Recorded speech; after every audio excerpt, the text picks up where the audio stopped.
I'm here on the job site with Dale, who's a framing contractor. Hey, good morning. Dale traded up to Geico Commercial Auto Insurance for all his business vehicles. We're here where he needs us most. Yep, they sure are. We make it easy for him to save on all his insurance needs, all in one place, with coverage that fits his business and bottom line. Oh, I shouldn't have looked down. It's all right. We're so far up here. Look at me. Take a deep breath. Oh, I'm good. So good. Get a commercial auto insurance quote today at geico.com and see how much you could save. Get more with Geico. This is the story of the one. As a custodial supervisor at a high school, he knows that during cold and flu season, germs spread fast.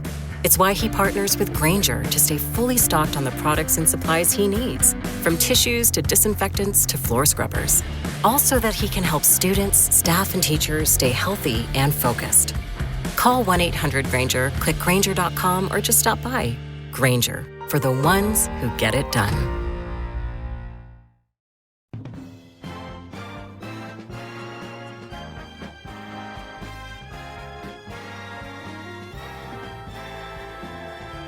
Now, the greatest radio shows of all time. Suspense. The Shadow Node. Washington calling David Harding, counter-spy. Classic radio theater. The Great Gildersleeve. Fibber McGee and Molly. Dragnet. Gunsmoke. The Lone Ranger. Now, step back into our time machine with your host, Wyatt Cox. Good evening, friends of the Inner Sanctum. Drama on a Thursday episode of the podcast with Mystery in the Air, Peter Lorre, and The Black Cat, the Edgar Allen Poe tale. Edgar Allen Poe, isn't that what I said? Bob Bailey, Virginia Gregg, in an episode of Let George Do It from 1950. Night Watch with Donn Reed, covering the mean streets of Culver City, California, live on tape, which was something that was revolutionary at the time. And an episode of Romance and Heiress from Red Horse. And we'll wrap it all up with Peg Lynch and Alan Bunce, The Couple Next Door. That's what's coming up on this Sure Happy It's Thursday, 18th day of September, 261st day of the year. We have 104 days left in 2025. Congress passed the Fugitive Slave Act on this date in 1850. That required the return of escaped slaves to their owners. 1851, the first edition of the New York Daily Times, which later, of course, became the New York Times, published. 1927, the Columbia Broadcasting System, founded by William S. Paley. In 1947, the National Security Act, which unified the Army, Navy, and Air Force, passed. It was on this date in 1961. Secretary General of the United Nations, Dag Hammarskjöld, killed in a plane crash in northern Rhodesia. In keeping with the spirit which typified the dedicated efforts of Mr. Hammarskjöld, the Secretariat is carrying on with a full sense of its duty.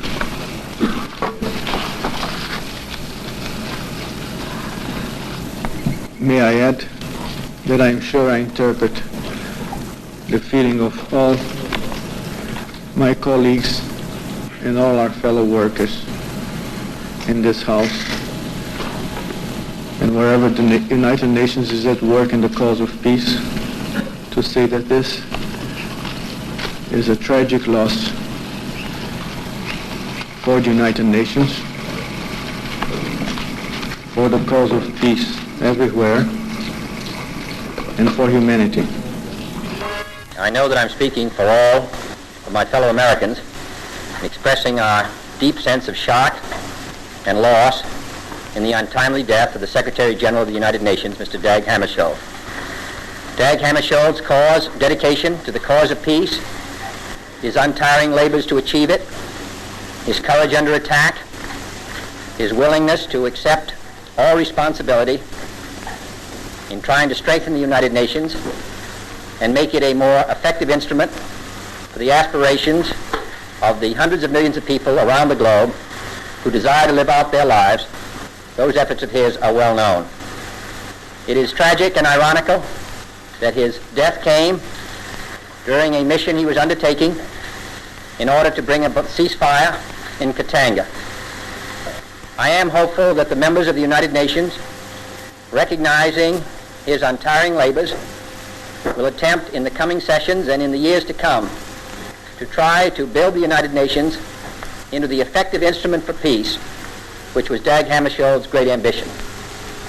I express my sympathy to his country, the government of Sweden, and I hope that all of us will recognize the heavy burden his passing places upon us. Brazilian Undersecretary for Public Information H. Travers de Sá, followed by President Kennedy. Hammarskjöld, 56. It was on this date in 1975, newspaper heiress Patricia Hearst captured by the FBI in San Francisco 19 months after she had been kidnapped by the Symbionese Liberation Army. Her parents, Catherine and Randolph Hearst, spoke to reporters after their family reunion. We talked about family matters. Was there any comment made about the comments that she had to make about you? We just said we loved each other. It was all a very happy reunion. The Hearst family and their reunion on this date in 1975. In 1999, Sammy Sosa became the first person in Major League Baseball to hit 60 home runs in 2 seasons. 2-2. Hit deep to center. Grissom back. 60!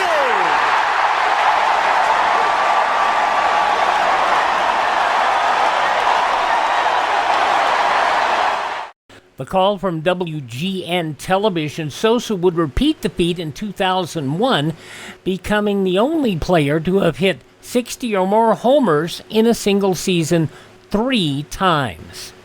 It was on this date in 2001, 24 years ago, the first mailing of anthrax letters from Trenton, New Jersey in the 2001 anthrax attacks.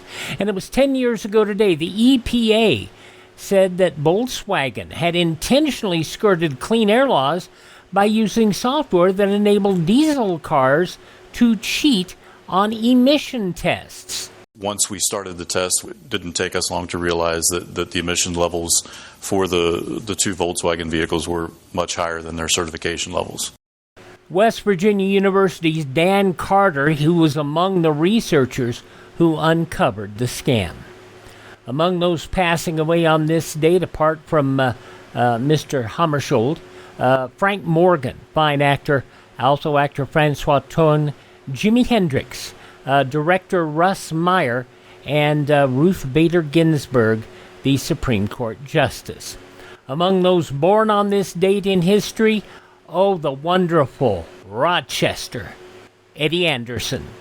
Ladies and gentlemen, the Columbia Broadcasting System invites you to sit back, relax, and listen to Eddie Anderson in The Private Life of Rochester Van Jones.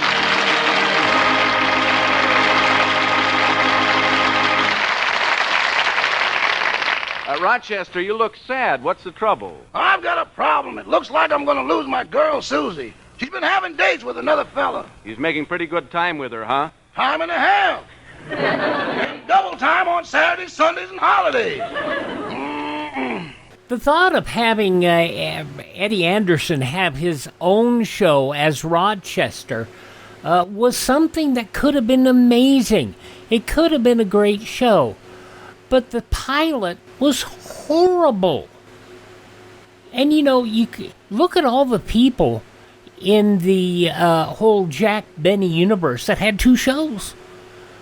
And Rochester could have had a great show, but it wasn't to be. Eddie Anderson, born on this date, Rochester, in 1905. Swedish actress Greta Garbo, born on this date. Oh, my goodness. The wonderful voice actress June Foray, born on this date. You may not know her by that name, but you know her voice. Yes, well, just where are you from? I mean, what manner of... I am Miss Jupiter. I was chosen out of 10,000 girls on our planet. Miss Jupiter? Why, that's amazing. Why? Look, the contest was called Miss Universe, right? Right. So how come they wouldn't let me in? Well, you got a point there. That's my antenna. Oh, so it is, yeah. Look, Miss Jupiter, how did you get here? I flew my saucer down. What do you think? Yes, I see it there. Why don't you climb all the way out of it? I have climbed all the way out of it. I parked it outside. Yes, but those wheels. What about those wheels? Those wheels, as you so indelicately put it, happen to be my best feature. Some girls got curly antennas. Other girls got cute suction cups. I got shapely wheels. So many great voices. Rocky the Flying Squirrel, Natasha, Nell, all from the Dudley Do-Right cartoons. Also Lucifer from Disney's Cinderella, Cindy Lou Who, Jokey Smurf, Granny from the Disney cartoons, directed by Fritz Freeling. She did so many great things. Worked with Freeberg extensively. And Chuck Jones, the animator, called it this way. June Foray is not the female Mel Blanc. Mel Blanc was the male June Foray. June Foray, born on this date back in 1917. Also actor Jack Warden, Jimmy Rogers, who talked about his girl who had kisses sweeter than the wine and honeycomb. He was born on this date. We lost him in 21 at the age of 87. We lost Robert Blake, who was born on this date in 1933. He died at the age of 89 back in 23. Also, the funny Fred Willard, born on this date. We lost him at 80, 5 years ago. And another fine actor, James Gandolfini, born on this date in history. And all these folks have left the building, sadly. Hi, this is Jeff Foxworthy. It is now time for the birthday announcements. The following people are now officially older than dirt. Frankie Avalon, hey Venus, 85 years old today. Loved hearing him in Grease, the original Grease, doing Beauty School Dropout. Carrie Livgren from the group Kansas is 76 today. Dr. Ben Carson, 74. From 21 Jump Street, Holly Robinson Pete is 61. From New Edition and Belle Biv DeVoe, Ricky Bell, 58 today. From Talk Soup and Now, Whose Line Is It Anyway? Aisha Tyler, 55. And having fun with that she is over on the CW. Mrs. Will Smith, Jada Pinkett Smith, 54. From Cyclops and the X-Men movies, James Marsden is 52. Ted Lasso, Jason Sudeikis is 50. Hell, I'm coaching soccer, for heaven's sake. In London. I mean, that's nuts. Jason Sudeikis is 50 today. And Kevin Jonas's wife, Danielle Jonas, 39 today. Those just a few of the people celebrating the 18th day of September is their birthday. If this is your birthday, happy birthday to you. Happy birthday to you. Happy birthday, happy birthday. Happy birthday to you.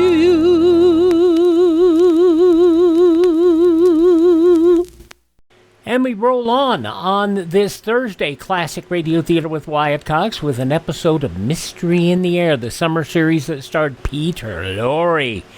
Edgar Allan Poe's The Black Cat. That's next. This is the story of the one. As a maintenance supervisor at a manufacturing facility, he knows keeping the line up and running is a top priority. That's why he chooses Grainger. Because when a drive belt gets damaged, Grainger makes it easy to find the exact specs for the replacement product he needs. And next day delivery helps ensure he'll have everything in place and running like clockwork. Call 1-800-GRAINGER, click Grainger.com, or just stop by. Grainger, for the ones who get it done. This is the story of the one. As a custodial supervisor at a high school, he knows that during cold and flu season, germs spread fast. It's why he partners with Grainger to stay fully stocked on the products and supplies he needs, from tissues to disinfectants to floor scrubbers. Also that he can help students, staff, and teachers stay healthy and focused. Call 1-800-GRAINGER, click Grainger.com, or just stop by. Grainger, for the ones who get it done.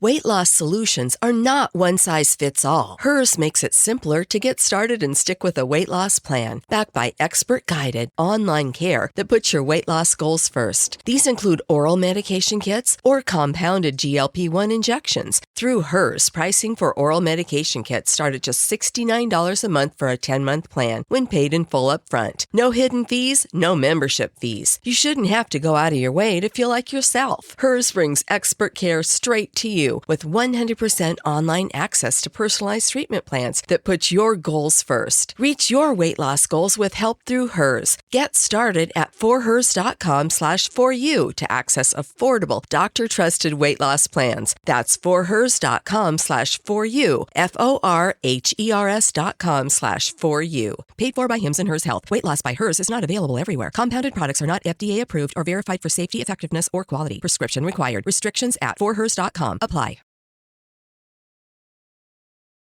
A wise farmer knows that he must get his livestock under cover to protect them from radioactive fallout. An attack may never come, but it's wise to prepare now. We continue now on this Thursday Classic Radio Theater with Wyatt Cox with an episode of a wonderful summer series, Peter Lorre, Mystery in the Air. 78 years ago today, September 18th, 1947, the Edgar Allen Poe story, The Black Cat. But first, a news bulletin. The National Broadcasting Company delays this program to bring you a special bulletin. From the NBC newsroom in New York, the hurricane raging across the Gulf of Mexico is now expected to strike inland again early tomorrow. The center of the storm hitting the coast of Louisiana 100 miles south of New Orleans. Thousands of refugees are now streaming inland from exposed coastal spots in the storm-threatened area, which extends from western Florida to Louisiana. This bulletin came to you from the NBC newsroom in New York. Keep tuned to your NBC station for the later news.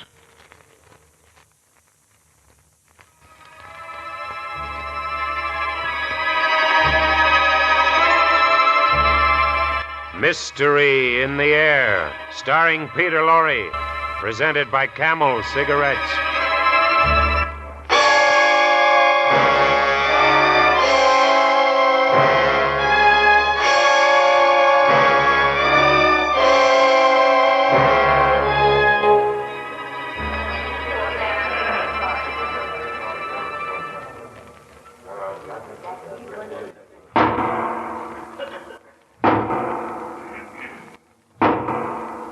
And it is the sentence of this court that you be hanged by the neck until you are dead.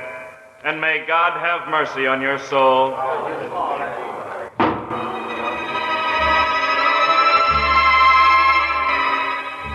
No, I neither expect nor solicit belief for this wild story. I would be mad to expect it yet.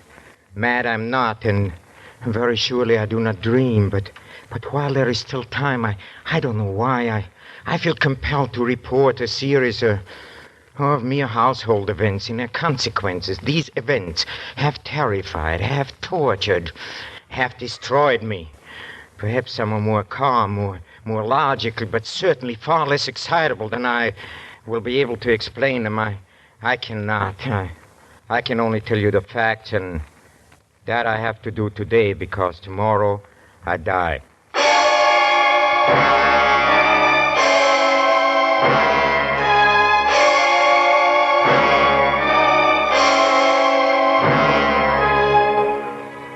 Each week at this time, Camel Cigarettes bring you Peter Lorre in the excitement of the great stories of the strange and unusual, of dark and compelling masterpieces culled from the four corners of world literature. Tonight, Edgar Allan Poe's immortal American classic, The Black Cat. Mystery in the Air, starring Peter Lorre. Brought to you by Camel Cigarettes.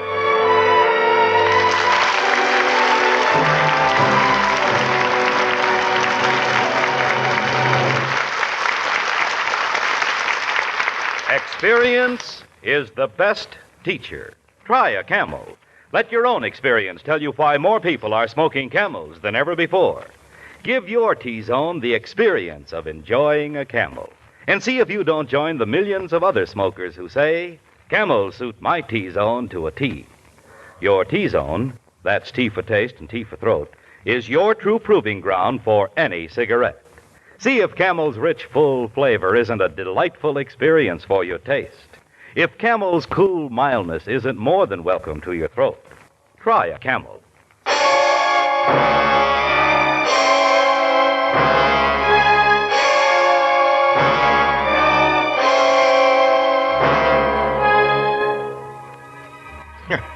No, believe me, there was nothing, absolutely nothing in my childhood which forecast the terrible events that were to come. No, as a child, I was very gentle. I got along well with everyone, but most I liked animals, yes. All kinds of animals. And then I married quite young, and I was very happy to find that my wife shared my feelings. Very soon we had quite a collection. Oh, we had birds and goldfish. We had a dog and some rabbits, and we had a cat. I'll never forget the day my wife brought it home. Hello. You're home so early. Look, Charles, look. Look what I brought. Oh, look at it. Oh, the little kitty. Where did you get it, darling? Oh, the poor little thing. Some dogs were chasing it, and I just rescued it in time. Yes, it was so frightened. Yes, but it isn't frightened anymore. Oh, it seems to love you, Charles.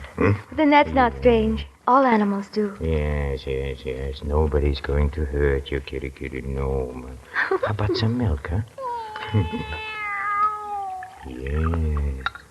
There, you see? Oh, you must have been very hungry. Yes. Hey, what's your name, huh? I don't suppose he has a name. He is so young. I don't think he belongs to anybody. Well, then we have to give him a name. You mean we can keep him? Keep him? What are you talking about? He has no home. We can't turn him out in the streets, can we? Oh, Charles, I was hoping you'd let him stay. Of course, but he must have a name. Yes, let's see. Oh, you're so black, yes. All black. Beautiful. Not a single white mark. Oh, I have him. He's as black as the devil. Let's call him Pluto. Huh? Yes, we'll call you Pluto.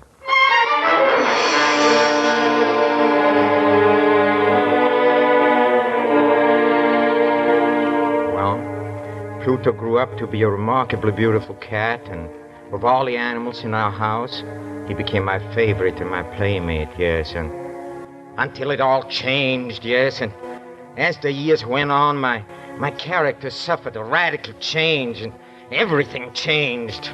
Huh? Why? Well, I'm ashamed. I hate to admit it. Through intemperance, yes, through intemperance. And then as drink became more and more necessary to me, I became more and more moody and irritable.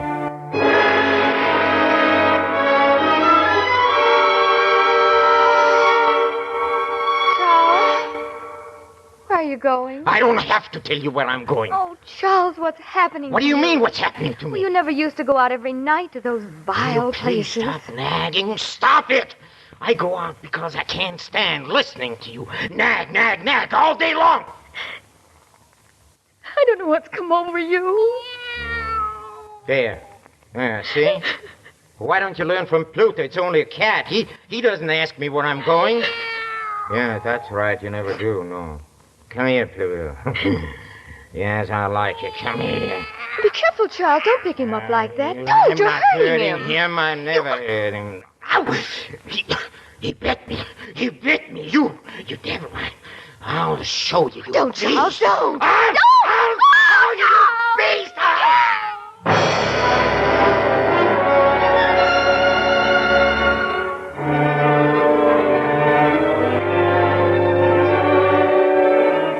Yes, I hate to admit it, but I was so furious I kicked Pluto, and I kicked him again and hard, and well, the next morning I saw that his ear was torn, and I was filled with remorse for what I'd done.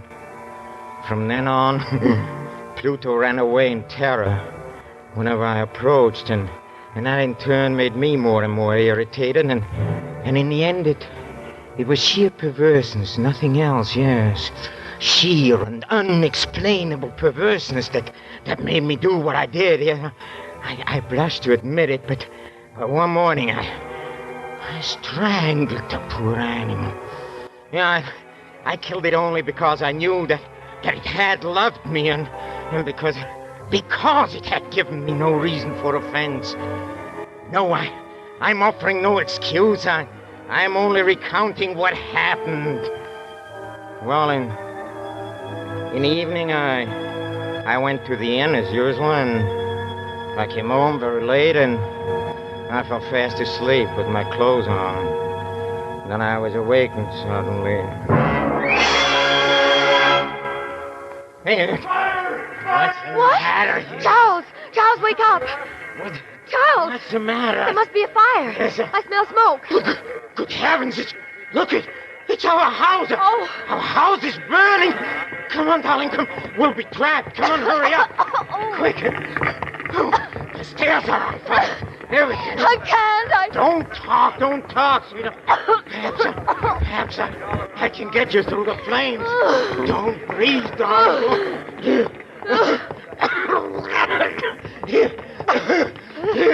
Here's the front door here.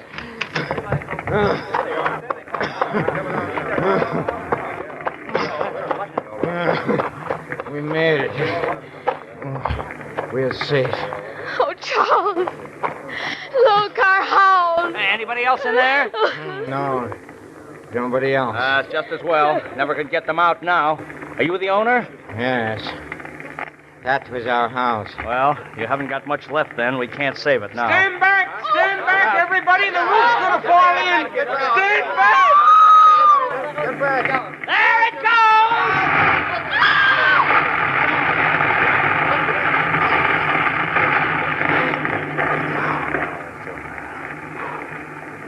Well, it's down now. Funny, nothing is left but that one wall in the middle. Look at it. What about it? Well, look at it on the wall. Hey, that is strange. What are you talking about? What's strange? Oh, there on the wall. It's still standing. Marks on the plaster. Marks? Huh? What marks? Well, what's the matter? You blind? Right up there on the wall, that black figure. Oh, yeah. It looks like a cat. Yeah, it does. The smoke must have done it, but it certainly does look like a cat. What looks like a cat? There, and it's got one floppy ear. Who's got a floppy ear? Funny. That's really funny. Funny, huh? It's not funny. It is not funny at all, you hear? I know what it is. You know who it is? Yes, it's Pluto. I recognize him. Yes, there, see? His ear is torn, huh? Oh, you beast. That hideous beast. It's come back to haunt me. Leave me alone. You hear? I can't stand it. I can't. Get some water, somebody. This man's fainted.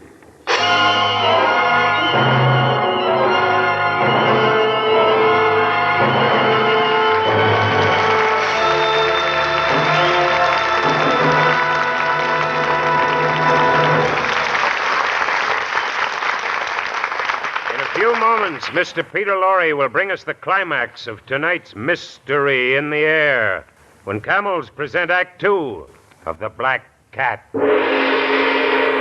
Ask a champion the secret of his success, and no doubt you'll get the same answer every time. Experience is the best teacher. Take Rose Gould, for instance, featured aerialist of Ringling Brothers and Barnum and Bailey Circus. Miss Gould says it took experience to teach her that famous 75-foot dive into space. Mildred O'Donnell, diving champion, thanks experience for her crown. Yes, they all learn from experience, just as smokers everywhere learn from experience about cigarettes. Back in the days of the wartime cigarette shortage, millions of smokers tried brand after brand, smoked whatever they could get. And that experience made people experts in judging the differences in cigarette quality. That was when so many people discovered that Camels suit their T-zones to a T. That Camels give them the rich, full flavor and the cool mildness they've always wanted. As a result, more people are smoking Camels than ever before. Experience is the best teacher. Try a Camel yourself.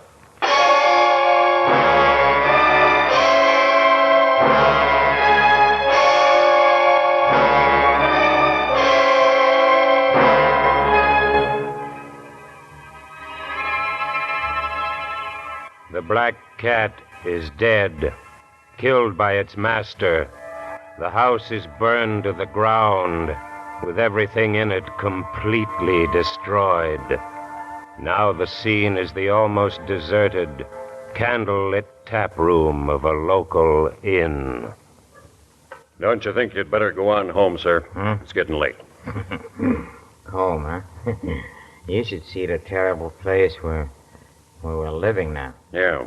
Yeah, I heard you. Lost everything in that fire. Lost everything? Yes, I lost everything. I lost my house. I lost everything. Well, how about that black cat of yours you used to talk about all the time? Huh? What was his name? What was his name? Pluto. Oh, yeah. Yes, Pluto's gone, too. Oh, I tell you, I miss him. I miss him very much. And if you miss him that much, why don't you get another cat? Give me a drink. It's getting pretty late, sir. I mean, well, won't your wife be expecting you? Give me a drink.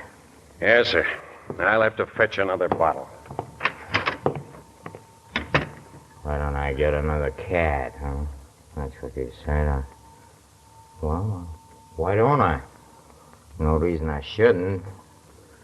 There's no reason to be in the deeps of despair just because of a cat.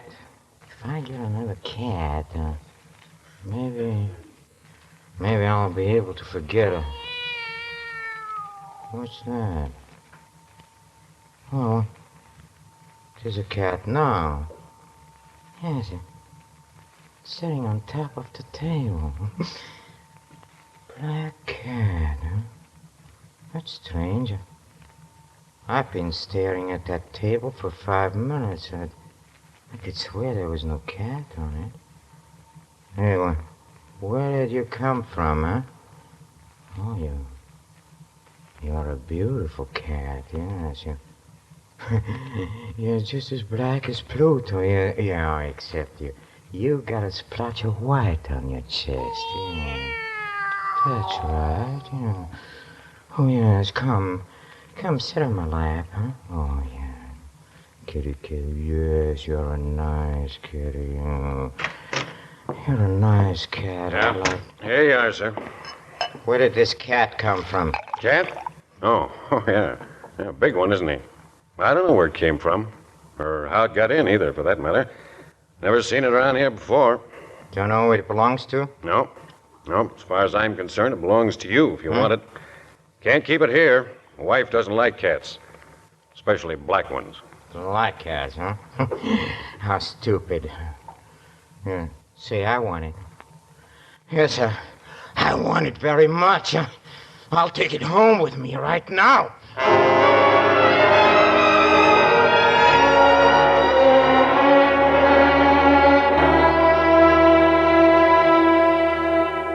Charles, this is such a wonderful cat. Just since last week, it's made itself so much at home. Why, you'd think it had lived here always. Yes, I've noticed that. It reminds me so much of Pluto. Yes, but this one has a patch of white on its chest. Don't forget that. Yes, that's right, dear. But I can't help wondering. I wonder whatever became of Pluto. He disappeared the day of the fire. I know he disappeared, and... well, maybe he knew the house was going to burn down. Oh, see how it loves you. It's rubbing against your leg, just the way Pluto used to. Pluto! Stop talking about Pluto! Darling, I didn't mean anything. I'm sorry. I'm sorry, dear. I always talk about how much this new cat resembles Pluto. It just makes me nervous. Look, actually, there's hardly any resemblance at all, really. Except that they're both black. This one has a white patch on its chest and... Oh, the poor thing. Charles, look, his ear is torn. Huh? See? What? Here under the fur.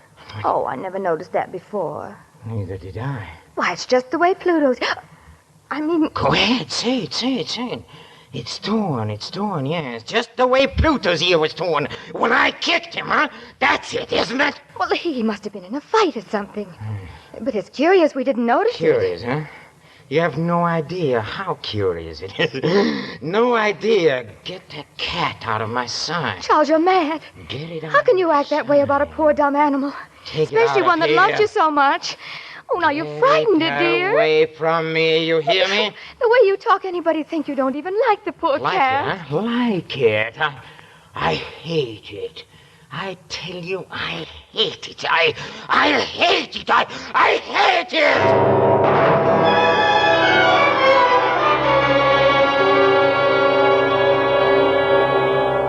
Yes, in a short time the cat had been with us. I'd come to look upon it with unutterable loathing. Why, I don't know, yet the more I hated it, the more affectionate it acted toward me. Wherever I went, it followed. Whenever I sat down, it would spring upon my knees and cover me with its loathsome caresses, as if this were not enough, to white patch on its chest, which originally it had been very indefinite in shape, but gradually it assumed a very definite outline, yes, the unmistakable and ghastly shape of the gallows, that terrible engine of horror, of agony, and of death. I longed to destroy the beast, but I was prevented by an absolute, unreasonable dread. I was sure I was losing my mind.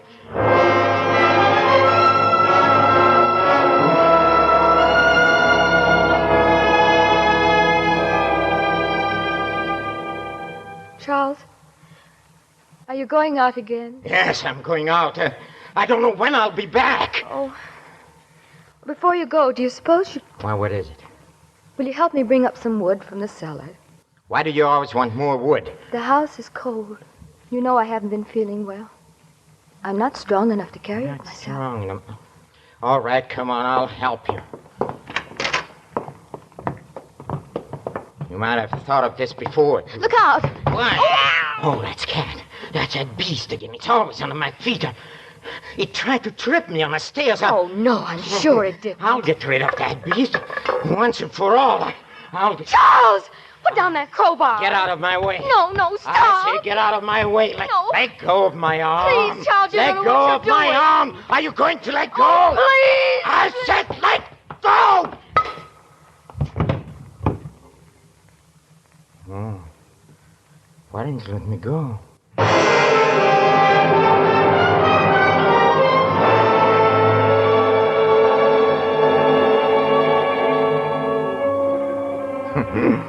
Yes, she had fallen dead without a groan. In my blind rage, in my rage against the cat, I'd struck my wife and killed her. Well, nothing I can do about it now. All I could do was to set myself to the task of concealing the body. Yes, I thought and I deliberated, and then it occurred to me that, yes, in the Middle Ages, they used to wall up their victims, and I determined to do the same thing. Yes, behind the wall in a cellar. I managed to dislodge a section of bricks near the chimney, and in a hole behind them, I propped the body. Then I carefully laid the bricks back in their original position, and when I had finished, no one could have told that the wall had been disturbed at all. Well, I could say to myself triumphantly, here at least, my labor has not been in vain. My next step then was to look for the beast that had been a cause of so much misery, but then I became aware that it had completely disappeared. 3 days passed, and still my tormentor did not appear. Oh, it's impossible to describe or to imagine the deep sense of my relief. For the first time in months, I slept, yes. I slept, even with a burden of murder on my soul. Yes, some few inquiries were made about my wife's whereabouts, and a search of the house was conducted, but nothing was discovered.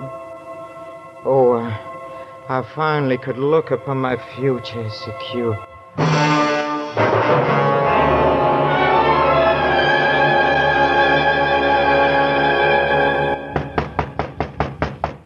Yes? Good day, sir. Sorry to disturb you again, sir. Oh, it's you, Sergeant. Is there anything I can do for you? Well, they're still puzzled about your wife's disappearance. Puzzle, huh? Well, so am I. Well, some of her friends have been around to the police station. What's that got to do with me, huh? You've already searched the house twice. What do you want? Well, I know, sir, but, well, the captain sent me and the constable here to look around just once more, to be sure there's no clues been overlooked. This will be the last time, sir. Only a matter of routine. We won't bother you again. All right. Come in. Thank you, sir. Come on, Joe. Right. Where would you like to look first? Well, we might as well begin with the cellar. Cellar, huh? All right, yes. Right down these steps. I'll come with you. Yes, I always say searching a house is like getting ahead in the world. You start at the bottom. Yes, I see. It's very funny. Well, come on, Constable. Get to work. Right. While they searched, I folded my arms and watched.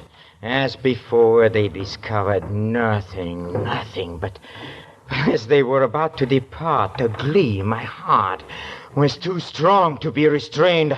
I burned to say but one word, yes, just one word, by way of triumph. And as they started up the steps, I said, say, have you noticed, this is a very well-constructed house, you know. Hey, gentlemen, you're not going, huh? Yes, it's an excellently well-constructed house. You've never seen such a well-constructed house in a frenzy of my bravado upon that very portion of the brickwork behind which stood the corpse of my wife. I rapped with my cane. Let me heaven deliver me from the arch-fiend. What was that?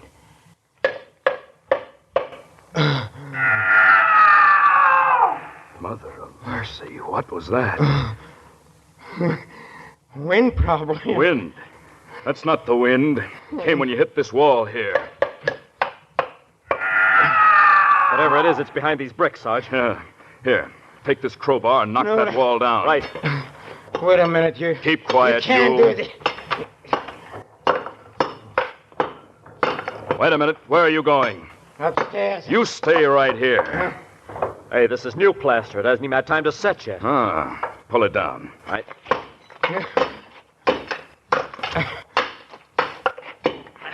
Here she comes. Look out.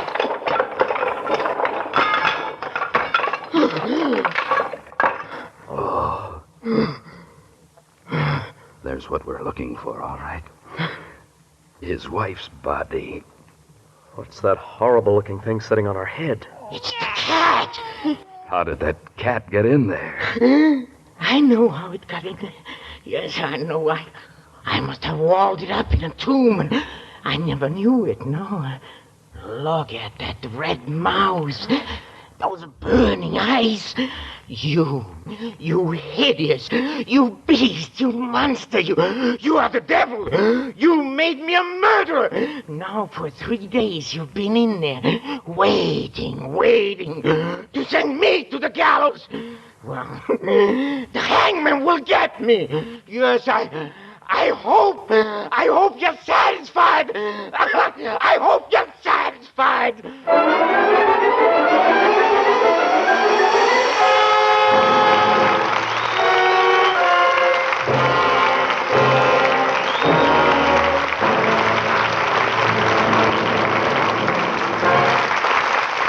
Each week, the makers of Camel cigarettes send free Camels to servicemen's hospitals from coast to coast.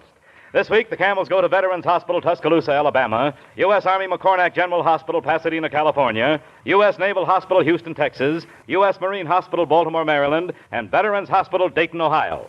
When 3 leading independent research organizations asked 113,597 doctors living in every state of the Union, what cigarette do you smoke, doctor?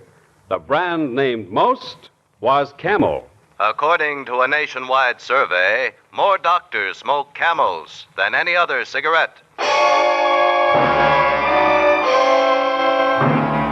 Next week, Mystery in the Air, starring Mr. Peter Lorre, brings you an adaptation of one of our star's greatest motion pictures, Crime and Punishment, based on the book by Fyodor Dostoevsky, with a special musical score composed and conducted by Paul Barron. Mr. Pipe Smoker, here's proof for you. Proof that Prince Albert is a satisfying smoke. More pipes smoke Prince Albert than any other tobacco, naturally. Prince Albert is a mellow, mild tobacco with a rich, full flavor. Choice tobacco specially made for smoking pleasure. Specially treated to ensure against tongue bite. Crimp cut to burn slow, smoke cool. See if one pipe full of PA doesn't convince you that Prince Albert is your favorite, too. Beginning 2 weeks from tonight, Thursday, October 2nd, Camel's comedy quiz, The Bob Hawke Show, will be heard at this time over these same NBC stations. This is NBC, the national broadcasting company. And, of course, they rushed the end there. But, yeah, the show got a good play. And it was good. Peter Lorre, Mystery in the Air, 78 years ago, September 18th, 1947, here on Classic Radio Theater with Wyatt Cox. We're going to roll on real quick here and get to Bob Bailey and Virginia Gregg as they let George do it. Lowe's knows how to help make your home holiday ready for less. Get Select Style Selections vinyl flooring for just $1.99 per square foot and have it installed before the festivities begin. Our team can help you every step of the way. See a Lowe's Red Vest associate or visit Lowe's.com/holiday install to get started. Lowe's, we help, you save. Basic install only. Date restrictions apply. Subject to availability. Installed by independent contractors. See associate for details. Contiguous U.S. only. There is a defense against radioactive fallout. During enemy attack, get to a shelter immediately. Stay there until local officials advise you it's safe to leave. Be prepared. So many of the episodes we have of Let George Do It are the remastered ones that they sent back to be used on WOR in New York City.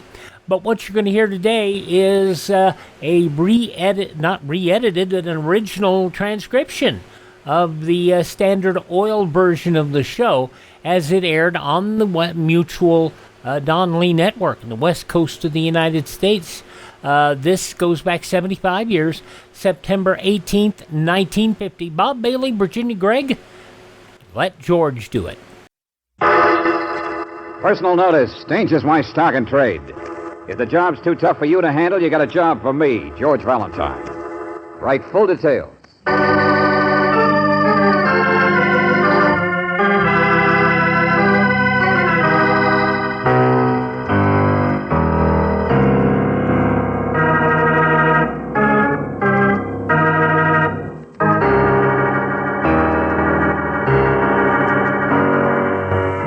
Standard Oil Company of California, on behalf of independent Chevron gas stations and standard stations throughout the West, invites you to Let George Do It.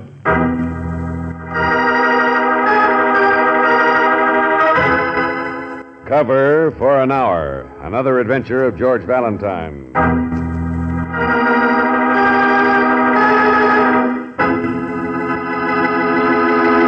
Valentine, that's you, isn't it? You're him. I didn't want to call a cop. It just happened. How could I? I don't want to get mixed up, but danger's your stock and trade. Hey, wait a minute. Slow down. Who are you? Oh, Joe. My name's Joe. Holy gee, Mr. Valentine. Blue Dart Delivery Service. Huh?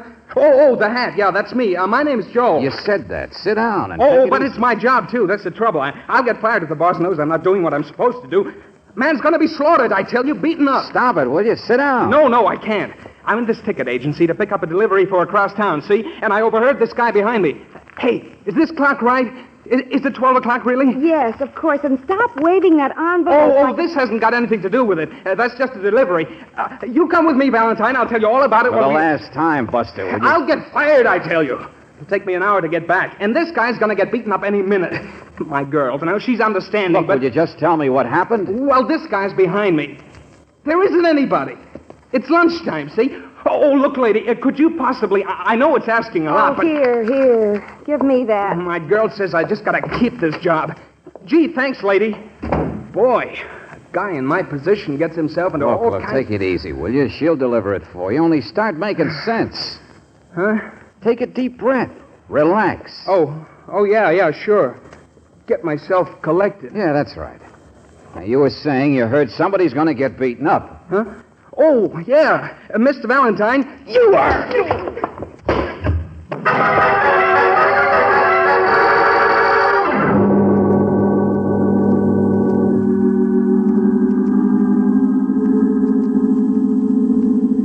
George.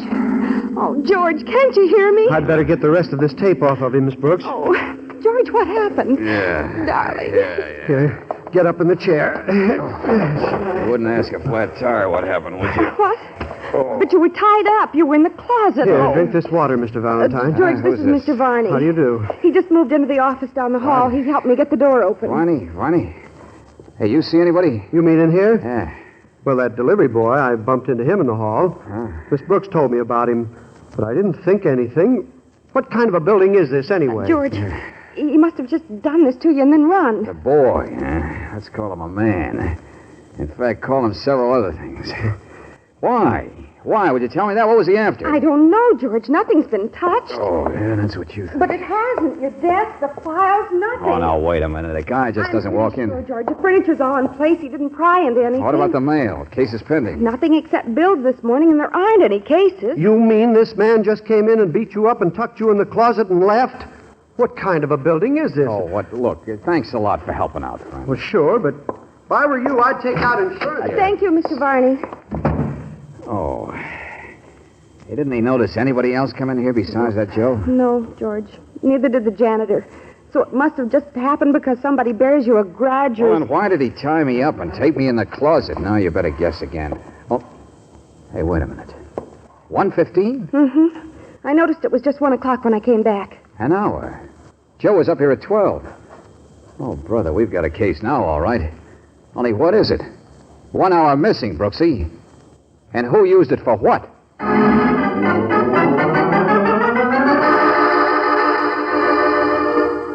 No, Mr. Valentine. I assure you the Blue Dot Delivery Service does not employ anybody by the name of Joe. It has not employed anyone by that name, and it probably never will. Furthermore, I don't need to look it up, and you needn't look upset, because why? Because the Blue Dot Messenger boys are all girls.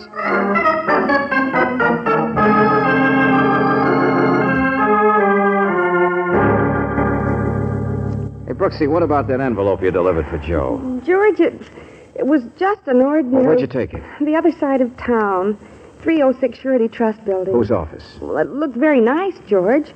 Mr. J.W. Wagner, some kind of investment counselor. Investments, huh? Only he was out to lunch, so I left it with his secretary. Yeah, it was a pretty thick envelope.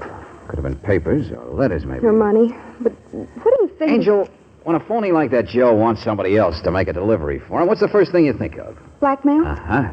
And what's the second thing you think of? Blackmail. J.W. Wagner, huh? Let's see if he echoes when you ring him.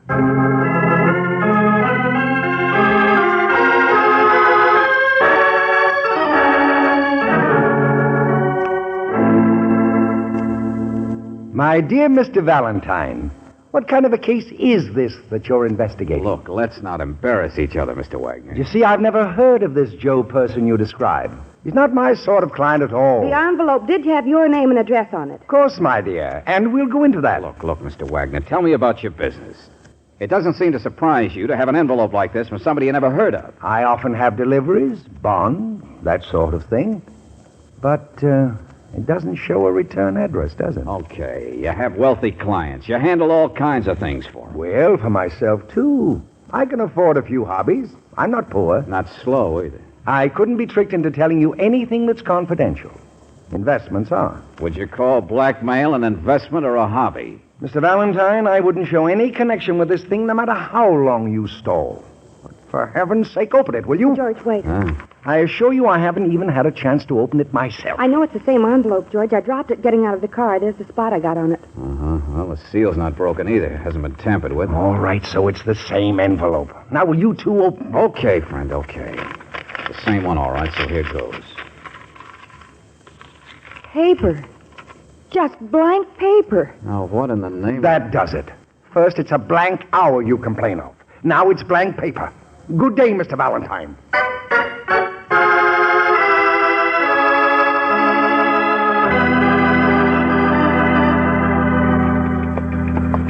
Why, wild goose chase. A wild goose chase. All right, Lieutenant Riley. That's all it was, sure. This Joe just wanted Miss Brooks out of the way for a while. But why did that envelope have Mr. Wagner's name on it? Because his office is on the other side of town, that's why. Pick any office out of the directory. It's an old stunt. Okay, Riley, okay. So Joe sent Brooksy off on a wild goose chase that took her at least an hour. Then he went to work on my eye. You know what beefsteak cost this week? You better find out, son. Oh, that's very funny. The point is, he taped me. He gagged me. I couldn't hear. I was in the closet. Look, Riley, don't you get it?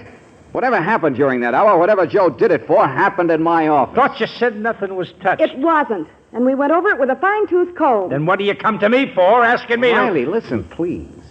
Somebody must have wanted to use my office. Something must have happened in my office during that hour, and that's... And so you want to know who got killed this morning? Well, nobody. Nowhere. No place in town. Valentine, you just lost an hour, that's all. I haven't heard any complaints, and I had to work from 12 to 1. You slept. Oh, Riley, sometimes... Sure. We'll look for this boy, Joe. But you just relax, son. Forget it. Maybe somebody just used your office to telephone South Africa. You'll get the bill soon enough.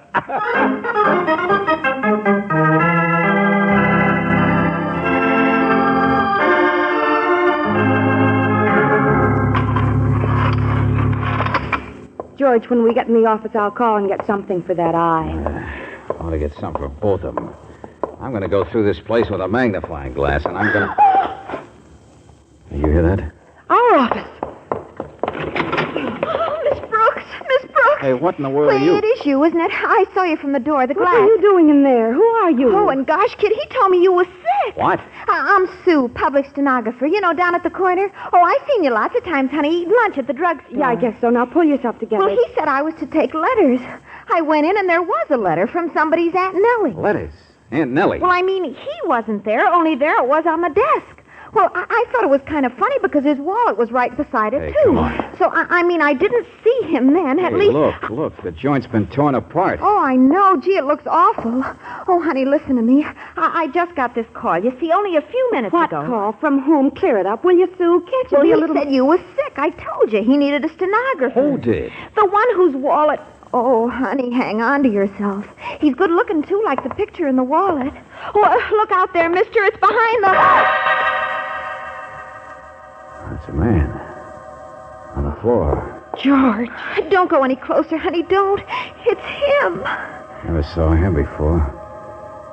It's not Joe, Brooksy. Oh, don't you understand? It's his picture in the wallet. His name. It's him. Called me only 15 minutes ago. It's your boss, honey. It's Mr. Valentine lying there. He's dead.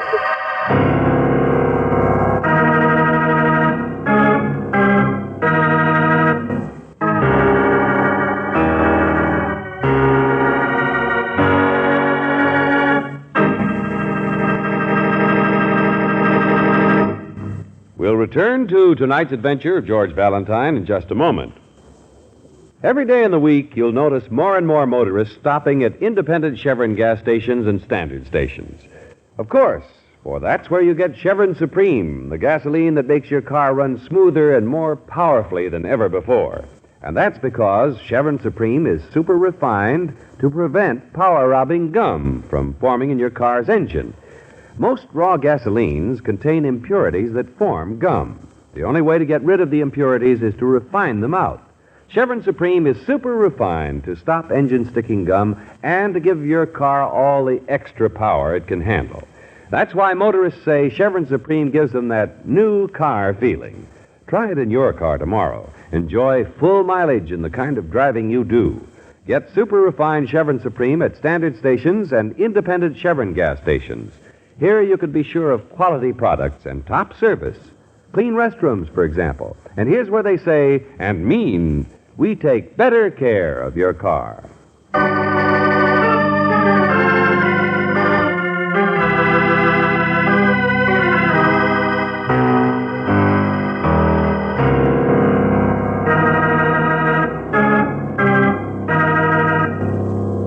And now, back to tonight's adventure of George Valentine. It's a well-covered hour, all right. Only the body lying there on the floor of your office didn't get there during the missing hour, did it? So you still don't know what happened between noon and 1. But there's plenty happening now. In fact, it's been a busy day, and if your name is George Valentine, you're probably less surprised than Lieutenant Riley when he hears that the body lying there, that man who has been shot to death, is you. Say it slowly, I said slowly, in one sentence. Well, I don't know who's who. I mean, I couldn't tell. All right. You don't need to pop your eyes at me. But I got this phone call, you see. I'm public steno in the neighborhood. And then this man on the phone says he's George Valentine. Go on, Sue. Well, he says you were sick, Miss Brooks, and I knew who you were. You see, Lieutenant, sometimes me and her eat lunch at the same... All right. Well, get to the point. Well, so I just pick up my pad and pencil and come up here. Well, I open the door and, it's a typhoon's been here. Now look. And then I look behind the desk and I practically drop my... Well, anyway, it's the same name. Yeah, now look, Only then Miss Brooks and this Mr. Valentine come along. So if you think it isn't natural to be confused... Yeah, thank you. Go have a cup of coffee, honey. We'll get in touch with you. I know it was once... She's confused. Well, it was the proper identification card, all right, with a picture of him, fake signature. Whoever he was trying to pass himself off as you, George. Whoever he was is easy, Miss Brooks. What do you mean? Jimmy Hank's a small-timer, the boys tell me. Well, it begins to fit then, doesn't it? How do the boys... Sure, confidence game, blackmail. That's his specialty. You hit the nail on the head earlier. Joe slugged me to get the office for an hour. Then I suppose this Jimmy Hanks came up and used it, posing as me. Well, he didn't get shot during that hour. The doc agrees on that. So maybe this time he was up to see me or to look for something. You know, in a blackmail or shakedown, people don't get killed unless something goes wrong, do they? Yeah, hey, you over there. Mr. Varney, Lieutenant. Okay, Mr. Varney. Didn't you see anybody else down this hall? I told you, Sergeant, I've been busy moving my furniture. A swindle of any kind usually means more than one person. There's got to be somebody around to be took. Now, you must have seen somebody or heard somebody. If I could break my release, I would. I tell you, what kind of a building is this? Just answer it straight. No, I tell you, no. How many times do I have to tell you? Skip it, Riley, skip it. Thanks, friend. Let him go. Yeah, all right. Hey, Aunt Nellie. Huh? Aunt who? Aunt Nellie, let's stick to her. The letters Sue noticed, remember? George, there were several. A couple of others had slipped off the desk. It was a bundle of letters. All from Aunt Nellie? Mm-hmm. I read most of them. They're just short ones. But that's the only thing in the office that wasn't here before, right? That's what our little friend Hank's alias Valentine must have been going through before he was shot. Or whoever shot him took them off his body and went through them. A bundle of letters from Aunt Nellie.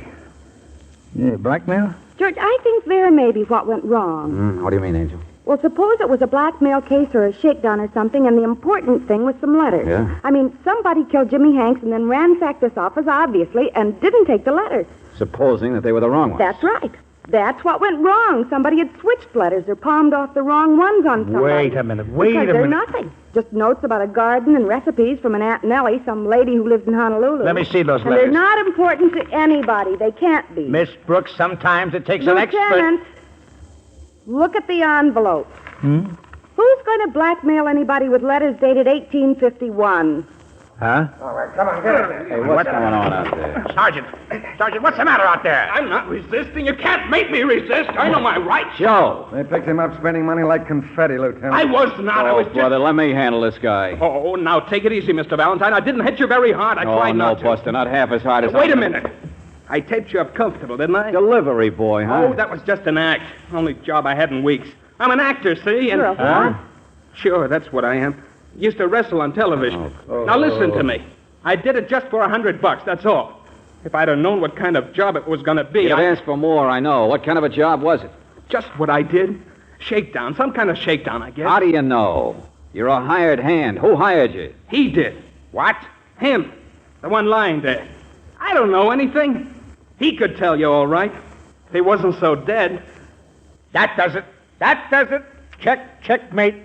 Ring around the rosy. Now, look, Riley, I know it's that kind of a case. Like what I still want to know what happened in the missing hour. But if we stick to what we've got, maybe we'll find out.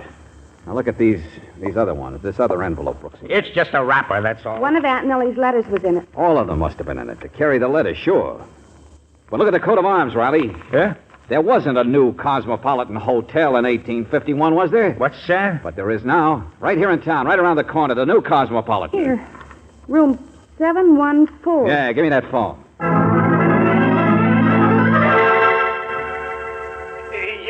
Yes, hello. This is Mr. Cruikshank speaking. Hiram J. Cruikshank from Bangor, Maine. Yes, that's right. Who is this? Are you from Maine? Look, I just talked to the desk. They said you were 714. Now, how long you been in town, Mr. Cruikshank? Well, I'm just leaving, Picked up my tickets at the station. Oh, a week. Yes, week, I guess. See here, I'm busy with a caller just now. Who is this?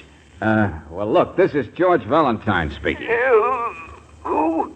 I said I didn't quite get the tone of your voice, young man. George Valentine. And before you take any trains this afternoon, you... Valentine? Well, how do you like that? Huh? Hey, what... Mr. Cruikshank. Hung up. Come on.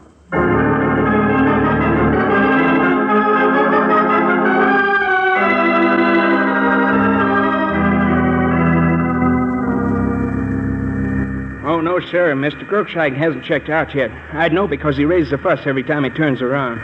Only has one arm, but you ought to see him count change with it.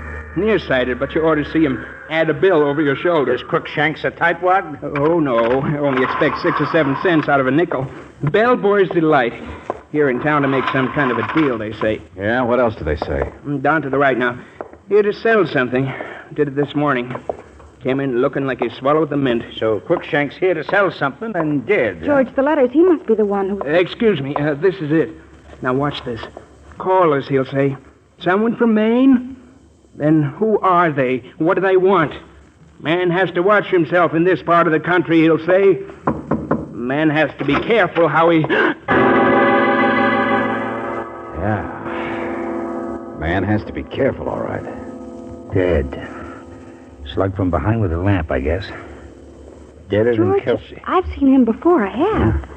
In the office, a week or so ago. I didn't think anything of it, but it was Mr. Cruikshank, I'm sure. Yeah, well, what's all this? Well, he wanted somebody investigated. You weren't there, George. He didn't tell me anything, just said he'd get in touch later if he needed you. Didn't tell you anything, huh? Nobody tells anybody anything in this Skip case. it, Riley, skip it. Look at the room. It's been combed over just like my office. I know it. So has he. Look, his pockets, everything. Yeah? Yeah, but nothing taken. At least not the usual. And the keys, the travel folders. The wallet isn't even touched. It's all packed and ready to leave. That all there is? You mean on him? Yeah. Sure. A wallet, Rotary Club. What more do you want? Hey, listen to this. What? It's a copy of a letter he typed several days ago, apparently. It says, I have the cover in question. You have the money I need. Cover? How many more words do you need for blackmail? It says, my agent will get in touch with you at the earliest convenience. Considering the value of subject, I'm sure you will have no objection to meeting my price. Hiram J. Cruikshank. Agent? Sure, of course. And this letter, my friend, was addressed to Mr. J.W. Wagner. Wagner? Yeah, and it's the same one, all right. Yeah, now we're getting somewhere. The sale was made. This sharp little boy from Maine came out here and sold this stuff. Hey, let me see the rest of that. Because there, my friends, is a check. $50,000. Oh, Wagner handles investments all right. It's made out to him, Cruikshank. Signed by Wagner, dated to date for $50,000. Wait a minute. What else is in his pocket? Don't heckle me, son. Hand me that phone. Hello? Hello? Huh? Oh, Lieutenant, I was just going to ring the room there. No, all right, Sergeant, get off the line. I want to make a We call. checked the hotel personnel, sir. Yeah. No one seems to have noticed anyone unusual coming in or going out. All right, Sergeant. I want to make The a call. boys found the gun that killed Jimmy Hanks in the alley behind Mr. Valentine's office building. Thought you'd want to know there weren't any fingerprints on it. And I thought you'd want to know you'll be pounding a beat unless you get off this phone. Now get me Wagner. J.W. Wagner.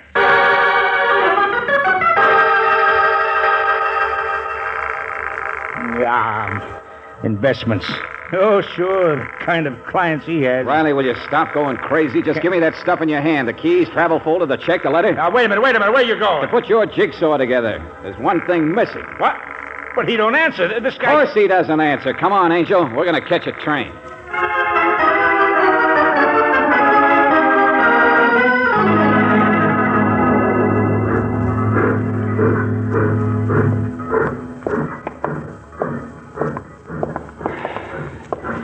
Yeah, here we are. Compartment 2, Bridge. George, I know Mr. Cruikshank said he'd picked up his tickets, but why on earth would anybody take them? Hold it.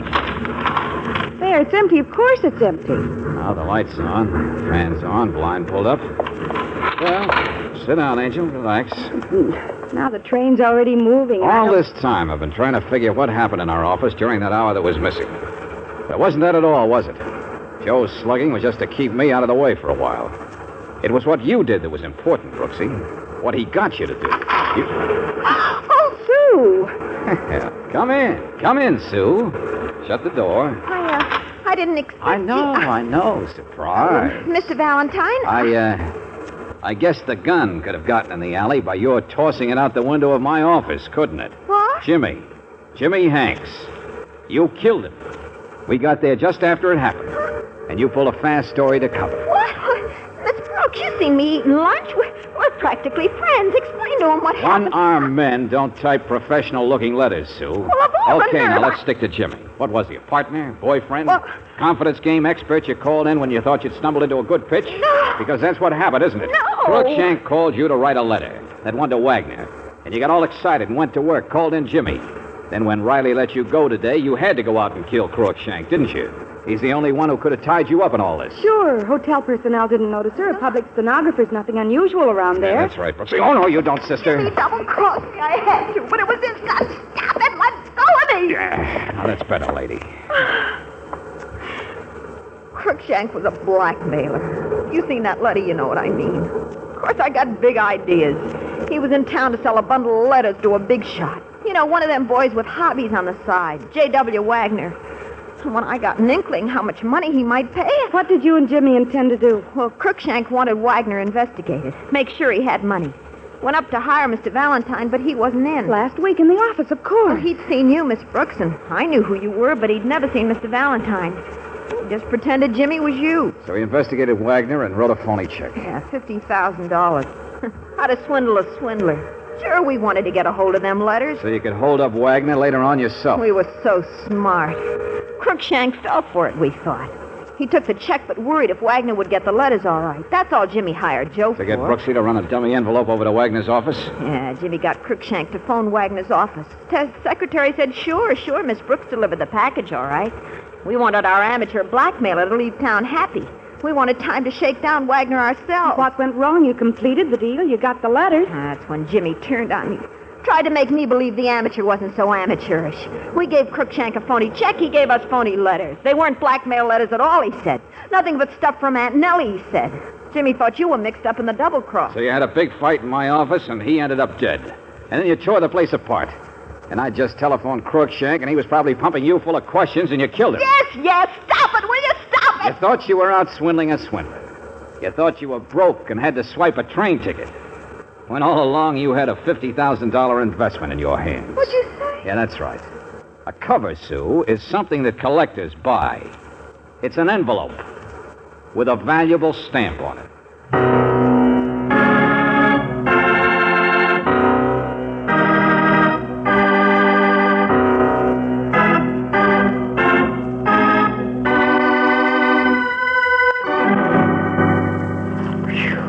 There they are, George. They're all still in the wastebasket. Well, your office has been locked, Mr. Valentine. Yeah, look at this. Listen. 1851. Hawaiian 2-cent. Unwatermarked. $15,000. That's the blue one. And the same year, 5 cent. There are 3 envelopes. Well, together they must be worth even more than $50,000. Uh-huh. That crazy little girl thought she'd stumbled into a sale of blackmail letters. Well, it seems to me that crazy little girl must have been a pretty vicious sort of... What are you looking at me for? I don't know, Mr. Varney. But for a while, I thought maybe you had something to do with this. Me? Now, see here, I just moved in. I know. You're right. She was awful. Awful amateurish. Awful stupid. Mm-hmm. Scares you sometimes, doesn't it? Yeah. You know, she had the wrong kind of boyfriend. Oh, George. Sometimes... Huh? Hey, wait a minute. What are you... Oh, go on, Miss Brooks. Kiss him again. You know, I think I'm going to like this building.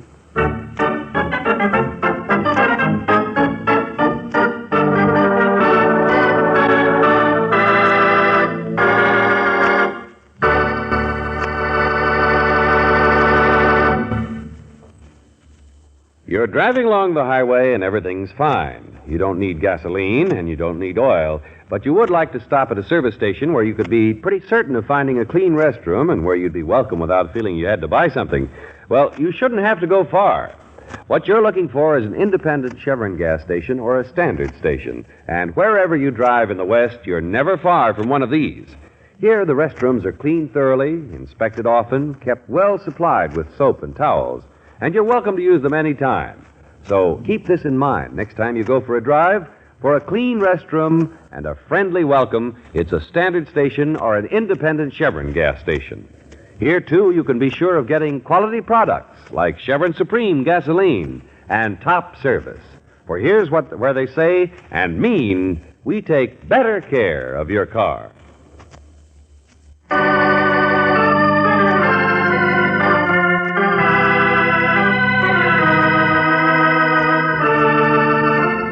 Tonight's adventure of George Valentine has been brought to you by Standard Oil Company of California on behalf of independent Chevron gas stations and standard stations throughout the West. Robert Bailey is starred as George with Virginia Gregg as Brooksy. Let George Do It is written by David Victor and Jackson Gillis and directed by Don Clark. Wally Mayer appears as Lieutenant Riley. Shirley Mitchell was heard as Sue, Joe Forte as Wagner, Tom Tully as Varney, Stanley Farrar as Crookshank, and Jack Lloyd as Joe. The music was composed and presented by Eddie Dunstetter. Your announcer, John Heaston. Listen again next week, same time, same station, to Let George Do It. This is the Mutual Don Lee Broadcasting System.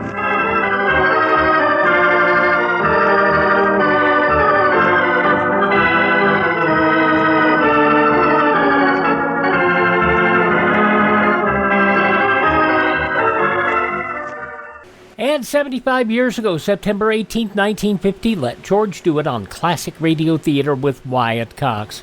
On our Friday show, we'll take you to a Sunday, September 19th, 1948, with episodes of Sam Spade Detectives, starring Howard Duff, Nick Carter Master Detective, starring Lon Clark, The Man Called X, starring Herbert Marshall, and an episode of Escape, The Man Who Could Work Miracles, starring Ben Wright. Westerns on Saturday with Jimmy Stewart as the six-shooter. We go to Melody Ranch with Gene Autry, Have Gun Will Travel, and Gunsmoke. And we will have on Sunday comedies with Jack Benny, Jack Parr, Father Knows Best, and Front and Center. On Monday, Mr. Keen, Tracer of Lost Persons, Barry Craig, Confidential Investigator, Romance, The Law and Miss Deborah, and Suspense, The Shadow on the Wall. That's all coming up in the next couple of days here on Classic Radio Theater with Wyatt Cox, online at classicradio.stream. Coming up next, we take you to the mean streets of Culver City, California, and check out the Night Watch.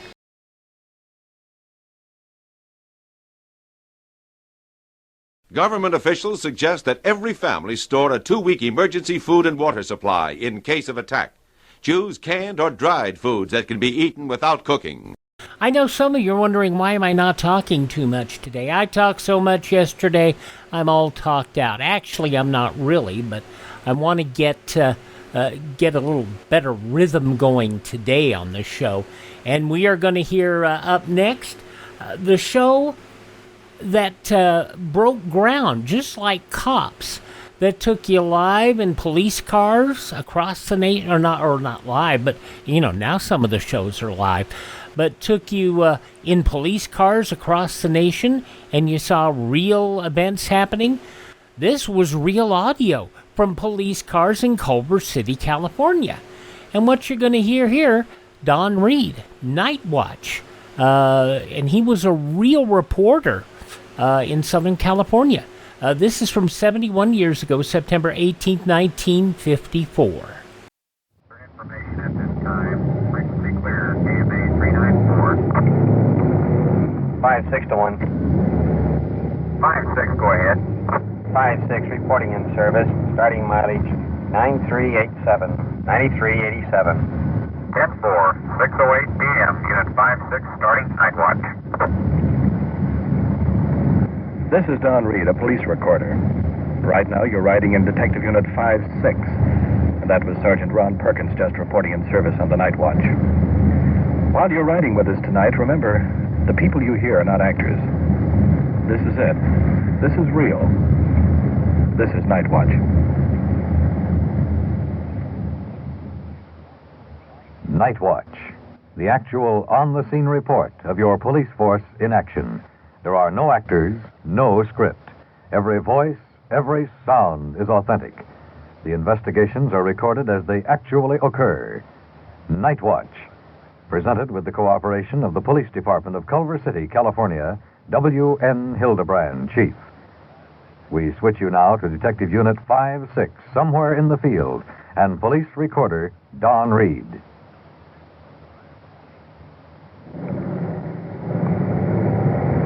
Control 1 to 5-6, come in.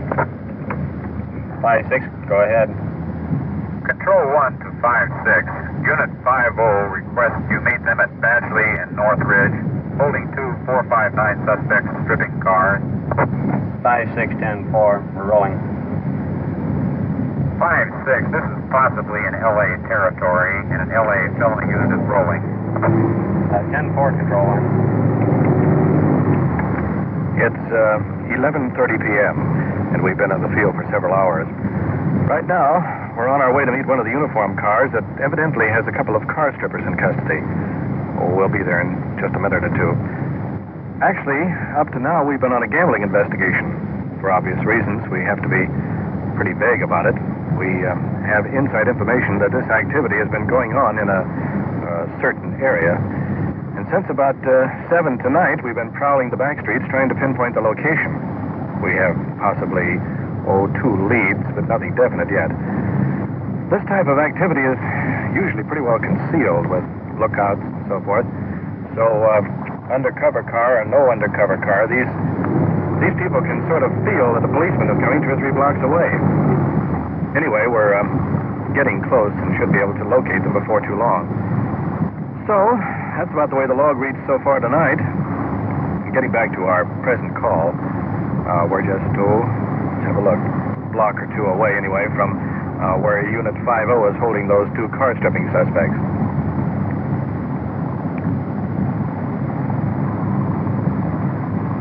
There's the red flasher light right up ahead. Slip her into second gear and begin to slow down. Now we're sliding in behind. Well, here's the picture. The uniform car has its lights trained on a new shiny sedan. The hood's up, parts scattered around, 2 young boys standing in the headlights, guarded by an officer, and Sergeant Schultz from the uniform division is coming over to our car. Give us the lowdown. We found these fellas here. They had the hood up and they were taking off the breather. There's also a tire jack down there and a lug wrench and a bunch of lug nuts and a couple hubcaps. They were going to take off the other wheel, but they claim they haven't got the other wheels, the other 3 wheels that are taken off the car, which I think if you check into it, they'll probably have them. Who's the car belong to, you know? We haven't run a DMV on it yet, although we did run it for make. There's no make on it. But it's a clean car. It's a... Guys, get that story straight now. Yeah, break them up. Keep them separated.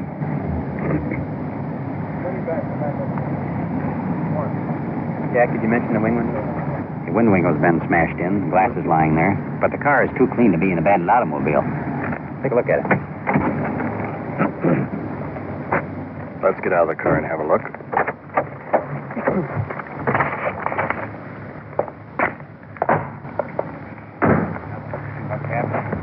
Here it is, new car.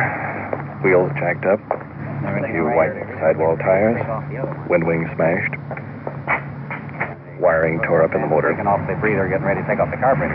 Let's go now and talk to one of the suspects. Arrested for anything? Burglary and I was carrying a little knife about this month. Carrying a knife in for burglary? Yeah. What are you doing here with this car? Oh, we were looking under the hood and...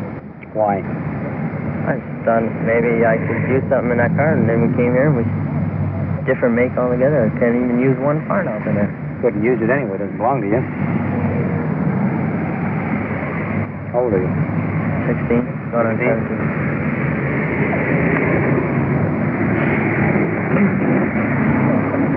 We'll go around now and talk to the second suspect here. What are you doing here? Came here with Edgar. For what? Just came over to look over this car. Why? See if there's anything we wanted. Car belong to you? No. How old are you? 16. Okay. You wait here. LA felony unit just rolled in. They'll take over. This is in their territory. Sergeant Schultz giving them the information. Saw the hood up on the car and these two shadows there, and they had put the light on them. They were taking the breather off. Investigated a little further. We found a bunch of lug nuts from 3 missing wheels that are taken off the car and a couple hubcaps. And there's a jack and a lug wrench there, and which they admitted belonged to them. And they were getting ready to take off the other wheel. Those wheels are brand new, because we checked this yesterday. And the wheels are on. The tires are brand new. That car, I think, is full enough to use car lot. Okay, Mike, they're all yours.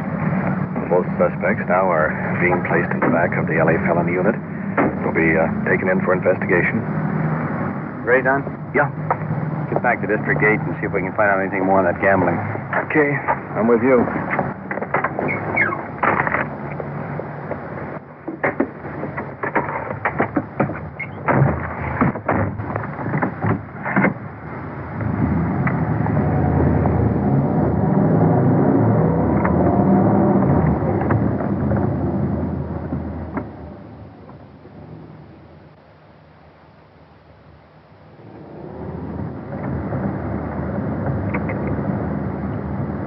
Fine, 6 to 1. We're clear of our code 6 and into the station for reports and end of watch. 10-456, before you go into the motor pool, will you meet Officer Cameron in front of the station regarding an abandoned child? 10-4, will do. We're right in front of the station now. That code 6 referred to means we're clear of our gambling investigation. Pulling up in front of the police station.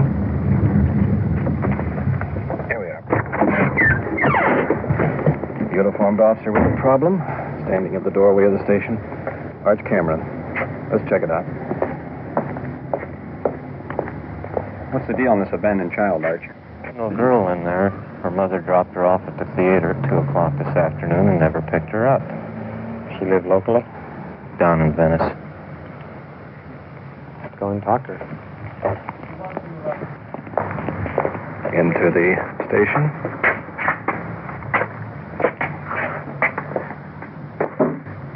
Sitting next to the desk sergeant, little girl, pretty dress, pigtails, crying. The kiddo here has been in the theater since 2 this afternoon. I wanted to take her home when he closed up, but she wouldn't let him because her mother's supposed to call for her. You want to come on in the office with me, honey? Talk to you a few minutes? Sergeant has the little girl by the hand. Into the office. Want to sit down just a minute?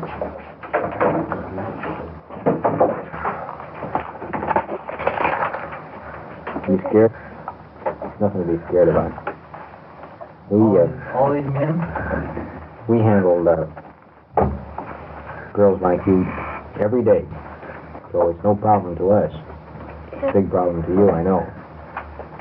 But it's no problem to us, and there's nothing for you to be afraid of because we're here to help you. Okay? Yes. Feel a little better? All right. And how old are you? 10. 10 years old. What grade are you in? 5th. 5th grade? How do you like school? It's all right. What kind of grades do you get? Some of them are C's and D's. Okay, brothers or sisters? Yes, 2 brothers. 2 brothers, and how many sisters, any? No, You the oldest or the youngest? the youngest. You're the youngest, huh? Like I was youngest of the family. I was the baby of the family, too. Where's your mother now? I don't know. What time did you go to the show? I think it was about 2 or 2 o'clock. This afternoon? Yes, Did your mother drag you down there? yes. Was anybody with her? Just you and your mother? Or My aunt. your aunt? Where were they going to go? I don't know. They didn't say if maybe they're going shopping or someplace like that? No. What, did they know what time you were supposed to get out of the show? No. What did they tell you? They said for me to wait for them. They'd come back and get you? Yes. What kind of a car is your mother driving? A Buick. Buick? What is it, a sedan or a coupe? It's Has it got... Riviera. It's Riviera?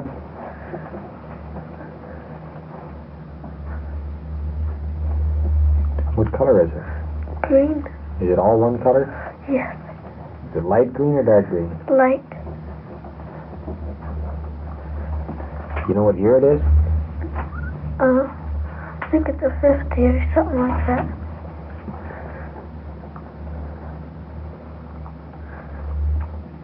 Where's your father? I don't know. I guess he's home. You live at home with your father and your mother? Yes. And your two brothers? Yes. Do you have a phone number to your house? No. When did you eat last? I don't know. At the station I had a candy. Here. Here at the police station? Yes. When did you eat before that? In the show. In the show? Yes. Did you have lunch today? I had just popcorn and candy and soda. Did you have breakfast this morning? Yes. You hungry? No. Not hungry. Still scared? A little. Little. Not quite as much, though. No. That's good. Has your mother ever done this before? No. This address you live at, that's in Venice, is it? Yes. Okay. Well, were you there when they closed the theater? Is that where the manager saw you? Yes. How many times did you see the show? One of them I saw 4 times, I think, and the other 3 times. Was it a good show? Yes. Was it worth seeing 4 times? Yes. You want to go back and see it again? No. Was it a cartoon? What? Was there a cartoon? Yes. How was the cartoon? It was good. I'll tell you what we're going to do. We're going to see if we can get hold of somebody down at your house, maybe take you down there. Is that what you want to do? Want to go home? I wish I could wait for my mother. Well, do you think maybe your mother's home? No. Don't you think it's pretty late for her to come? I mean, she'd know the show was closed. Tell you what, let's do. Let's call the Los Angeles Police Department, and because that's in your district down there. See, that's in Los Angeles, and have them take you on home. See, and you can see if your mother's there. Okay. And if she's not there, well, we'll find out where she is. Okay? Okay. Do you want to wait outside the room just a minute for me? Yes. Thank you. Just wait outside in the next room, and I'll be out in a minute. Youngster going out, sitting in a large leather chair. She's so small, she's almost lost in it. Sergeant, are we going to take this young lady back to her home? Well, not right yet, Don. See, the reason for not taking the girl back down, if something has happened to the mother, for instance, a serious injury or a death, if I send the girl right down and just let her walk into the house, she's not prepared for it. But if I know about it, I can get her at least halfway prepared psychologically to accept that something is wrong. She's worried now and she's scared. As soon as we can check it out, we'll know what we have. Okay. You want a cigarette? Yeah, thanks.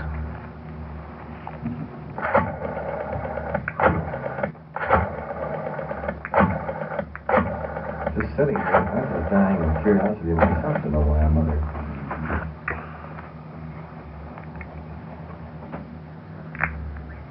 May I have traffic records, please?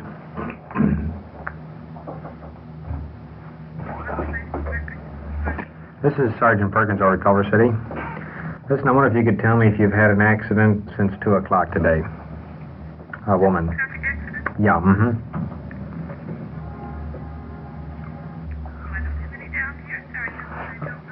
Okay, fine. Thank you very much. Would you have Venice records, too? Do you have Venice records, too? Okay, I'll call over there. Thank you.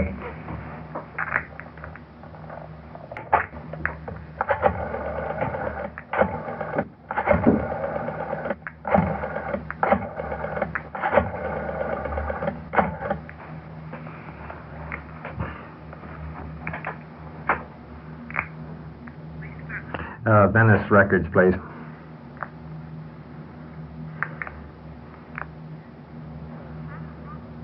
This is Sergeant Perkins over at Culver City. Have you had an accident since 2 o'clock today? Yeah. No women involved, injured or... Okay, swell. Thank you very much. Well, you heard 2 of them. Sometimes in a deal like this, it takes a lot of calls. So far, we've checked out West Los Angeles and Venice. We'll continue to call all the surrounding cities.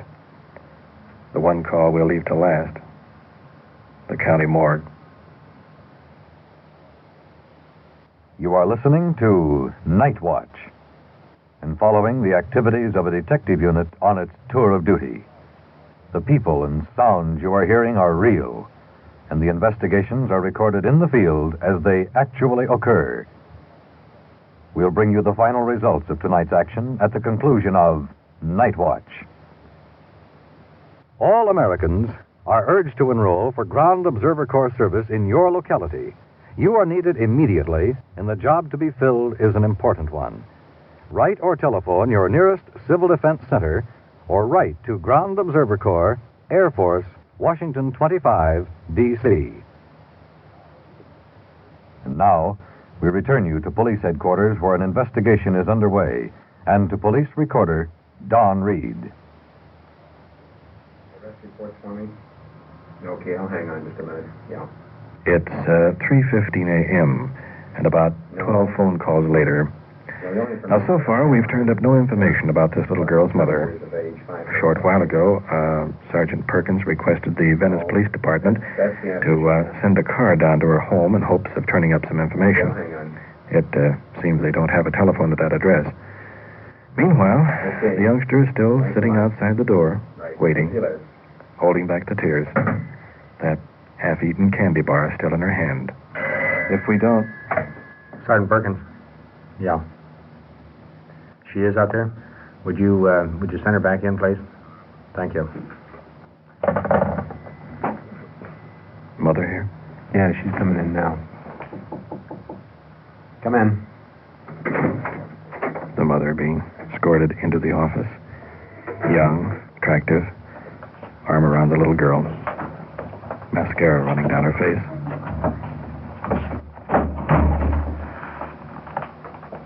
I'll sit down.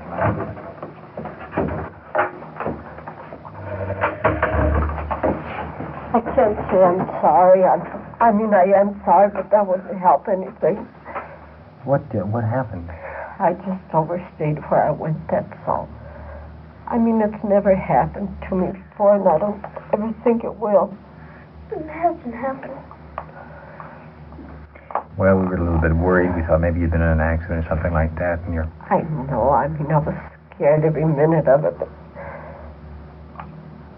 I never knew how much she meant to me until now. I mean, I just don't know what to say. It's been almost 12 hours. I know. Like I say, I just stayed longer than what I thought I was going to stay. Would you wait outside just a minute while I talk to your mom just a minute? Thank you.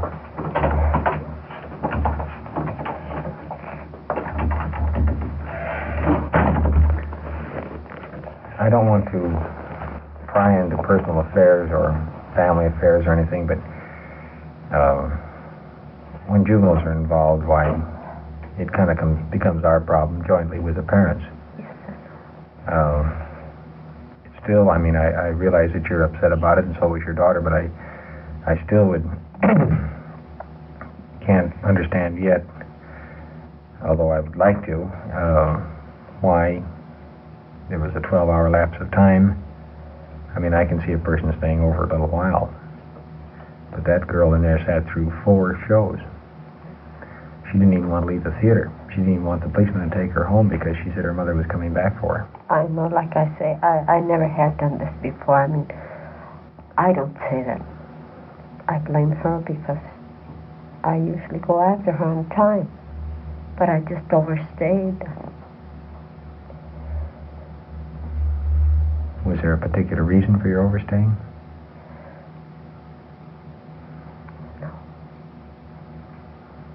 No, I would be lying. I mean, no, there wasn't. Whenever we have a problem like this, we sometimes wonder if there isn't more back of it. No, there is nothing in back of it. I really felt embarrassed to come in here, but I thought, well, we don't want you to feel embarrassed because we're here to help. We're not here to embarrass you. But I mean, her father would never see it that way. He'd never forgive us for that. Is her father at home? Yes, and I have 2 more children. I mean, if he was to find this out, I mean, I'd really be out. We're just happy that nothing happened to you and that the child was intelligent enough not to attempt to go home by herself or get out on the street where she might have some harm come to her. I guess she was pretty worried, too, because, like I said, she's always close to me, and then me doing something like this, I mean, she must have been pretty worried about it. She was crying in here a little while ago. I'm telling you, I don't think I'll ever do that again. Well, we hope not. That's and not. I would like to tell you this, that if you do have any problems at any time, we should feel free to come in and see us if there's anything we can do to help you in any type of problem at all. We're here to help in any way we can. And we're going to leave it just like that. I mean,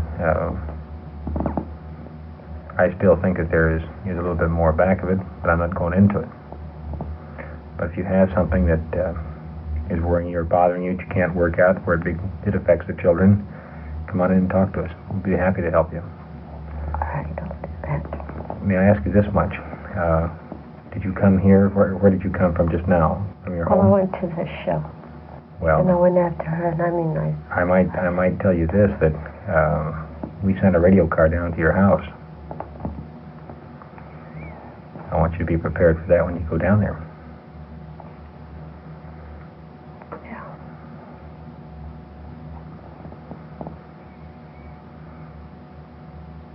I mean, there's no sense of my withholding that part of it from you. I will go with this. I want you to be prepared for anything that when you get down there, why, your husband will know about it, undoubtedly. We called Venice Division and asked them to send a car down because you live in Venice. Mm-hmm. So I think probably the best thing would be to get home as soon as possible so that he's not going to be any more upset than he probably already is.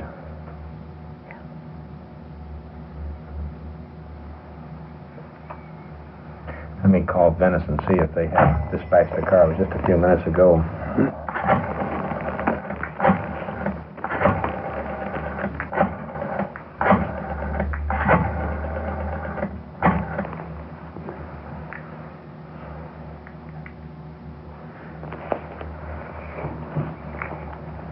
Venice desk, please.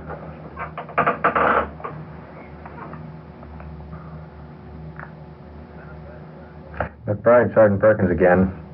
Listen, the mother just came in here. Yeah, have you dispatched the car? Well, if they haven't already gone down there, well, you can cancel it. All right, thank you very much. Good night. I don't know whether the car has gotten down to the house. They've gotten a call. Mm-hmm. They're going to cancel, but I don't know whether the car has gotten down to the house or not. But I want you to be prepared one way or another. Okay? All right. Oh, thank you. You bet. Like I said, I'm sorry. Well, we're just glad everything worked out okay.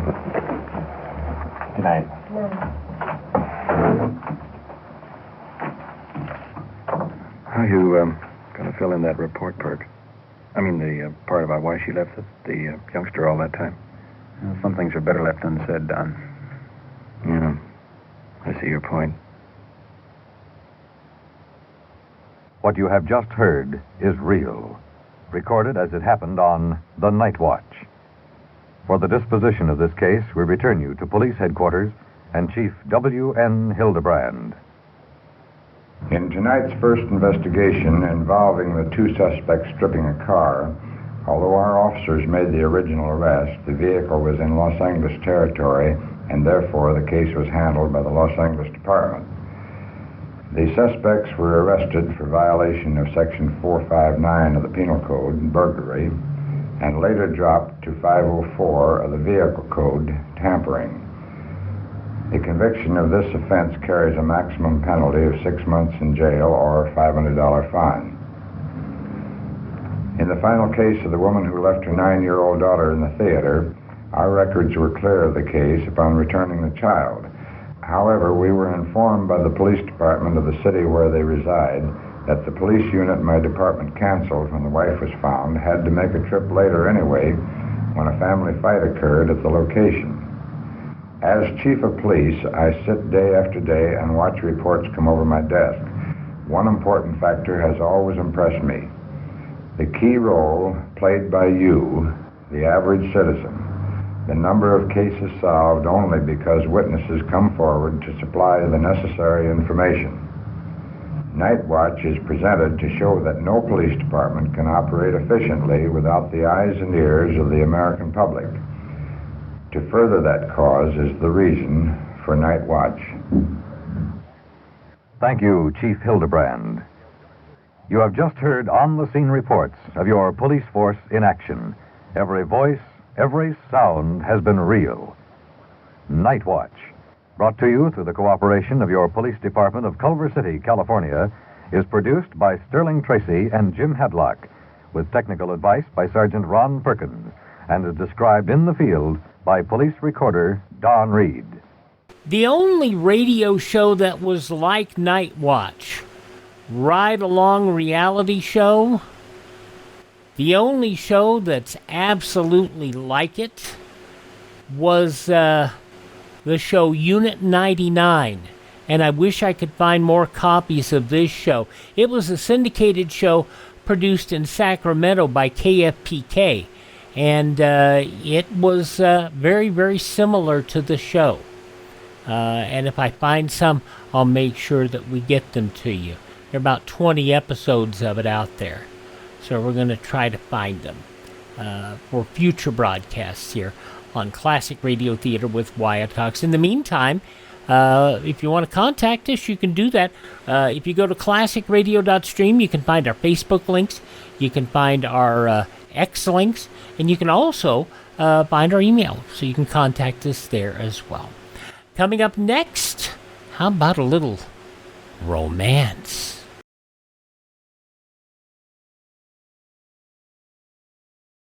There are two air raid warning signals. A steady blast of 3 to 5 minutes means attack is probable. A wavering tone or series of short blasts means take cover.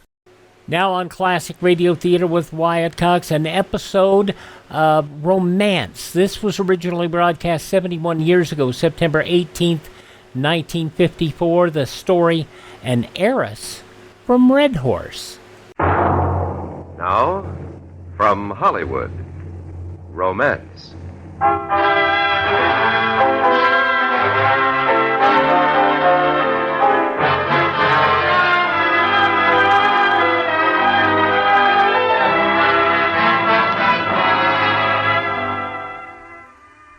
Since I was a little girl in Red Horse, Colorado, I dreamed of traveling the world to those faraway storybook lands in search of romance and adventure. And then one day, as I stood looking out over the blue Mediterranean, I knew that everything I'd hoped for would come true. With Joyce McCluskey as Jane Dement, we bring you transcribed the delightful story of Ambrose Bierce, An Heiress from Red Horse.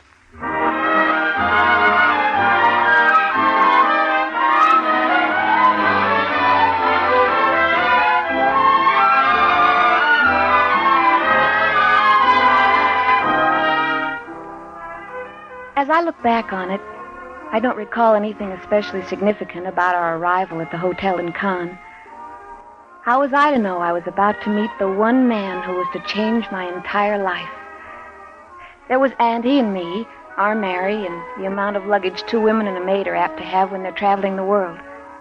As I say, it was a routine arrival as far as we were concerned. But then, you never know how it may appear to, well, a couple of bellhops, for example.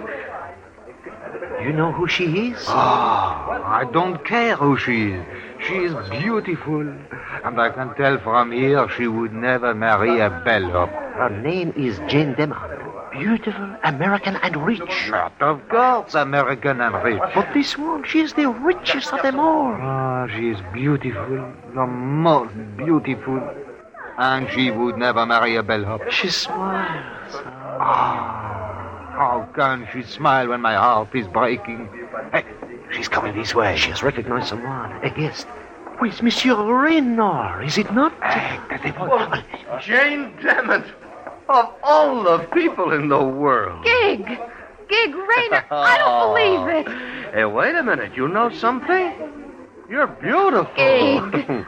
No, really, I haven't seen you in, 15 years, and you've spent all of that time getting beautiful. I didn't have anything else to do after you left. Oh, it's good to see you, Gig. Give us a chance to freshen up and then stop by for cocktails, won't you? I'll do that. But make it an hour, can you? Because I've got to see someone off for Paris. Is she beautiful, too? Oh, you'll love her, Jane. I'll tell you all about her in an hour.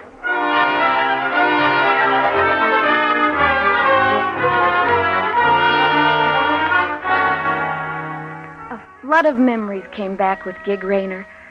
Auntie hadn't seen him in the lobby. With Mary, she was masterminding the luggage situation. But once we were upstairs in the suite, I told her about it. Well, Giggles Rayner, huh? Oh, my feet. Oh, that feels better. Those shoes are just too blame tight. Now, what do you suppose Giggles is doing here? Well, he's in love, for one thing. Said he'd tell us all about it. Funny seeing Gig after all these years. Make you homesick for Red Horse, honey? No, not homesick, just full of remembering. How long you going to keep it up, Janie? Keep what up? All this traipsing around the world. Aren't you getting a little saddle weary? No, I'm not.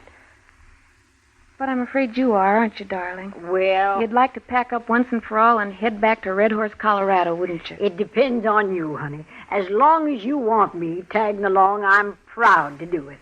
But I don't think you're happy. Everyone a-bowing and scraping. All those phonies and hangers-on everywhere we go. They're not real folks, Janie. But God love you, you're still real folks. Thank you, sweetie. Do I have to go back and live in Red Horse to prove that I'm real folks? Well, no. Not if you're happy this way. Oh, I'm not happy. I'm not unhappy. I love to travel, and thanks to the old Calamity Mine, I can travel. The phonies, hangers-on, they don't fool me. But they're not the only people we meet. Don't you like any of them? Don't you enjoy yourself at all? Oh, sure I do, Janie. You know all I want is for you to be happy, honey. That's just natural if you love somebody. It's all Calamity Jim wanted when he willed you the mine. But a woman isn't ever really happy, is she, until she finds her man? No, honey, she ain't. Not really. Well, I want to shower and change before Gig comes. Shall I have Mary start a bath for you? Oh, land, I suppose so. But I tell you, since I got all this class, I'm near wearing out my hide, lathering it up so often.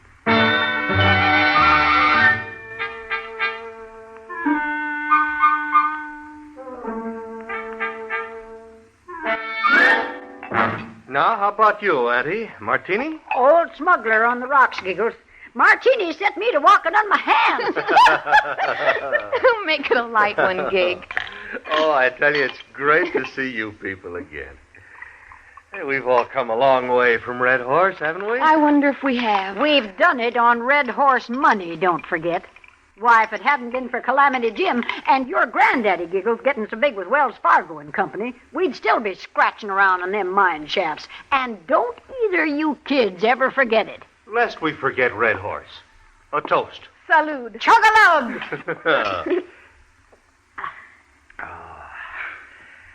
Well, Jay, how long has it been since anyone called you Gunny? Gunny? Mm-hmm. Well, not since I saw you last, I guess. And you'll be glad to know I haven't worn any gunny sack creations since then, either. There was 3 of you young'uns, wasn't there? Here, fill us up again, son. All right. Gunny and Giggles and, you'll remember, a sort of a scared critter he was. Cousin to Harley Ebright. Dumps. Was that his name? He was Dumps to us. Remember, Gig? First time we ever saw him. He was poking through the rock dump looking for ore the miners missed. Yeah, used to find some, too. Enough to keep him and his mother alive, anyway.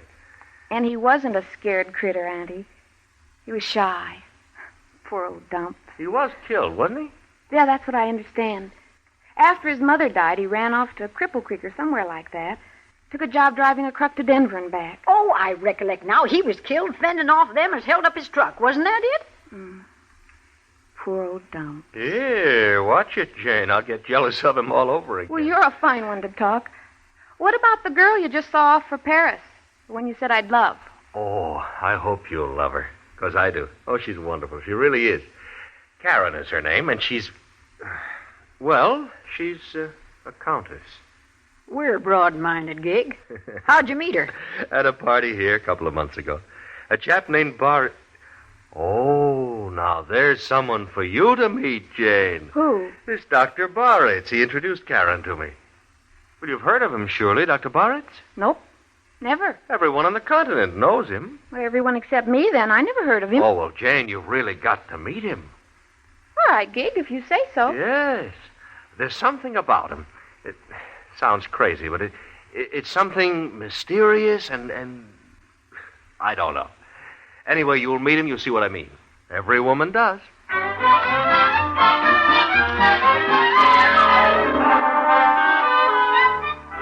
Ordinarily, I think very little about it when someone says you must meet George.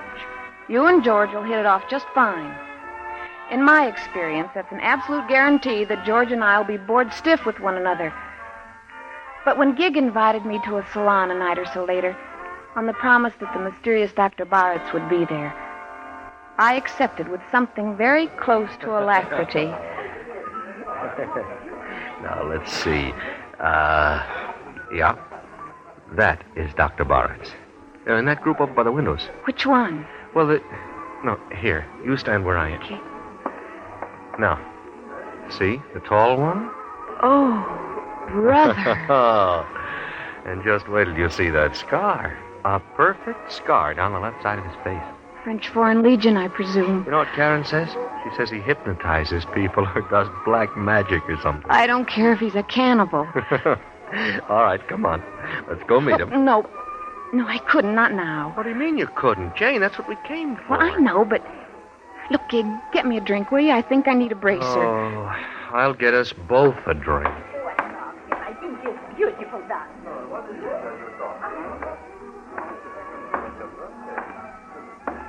Good evening. Oh, it's you. Hello? But we haven't met. I don't remember. I'm Dr. Barrett. Yes, well, that is, a friend just pointed you out. I'm Jane Dement. Miss Dement? I came all the way across the room to find out if you were as beautiful as you appear to be. And was it worth the trip? You're even more beautiful. I shall have to arrange always to be close enough to appreciate it. You sound like an American. But you don't talk like one, if you know what I mean. Well, I haven't been home in years, but don't misunderstand me, Miss Dement. I mean what I'm saying to you. Thank you, Dr. Barrett. You say we have a friend in common? How is it we haven't met before? I just arrived in Con a day or two ago. Ah. Gig Rayner's an old friend of mine. Oh, how nice for Gig. Where is he? Well, he went for drinks. Well, they're not hard to... Oh, dear. I'm afraid Gig is trapped. Oh? The Baroness de Rochefort.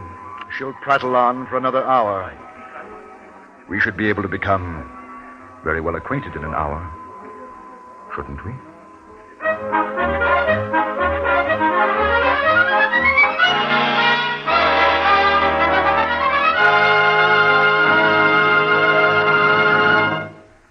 We will return to romance and our story in Heiress from Red Horse in just a moment.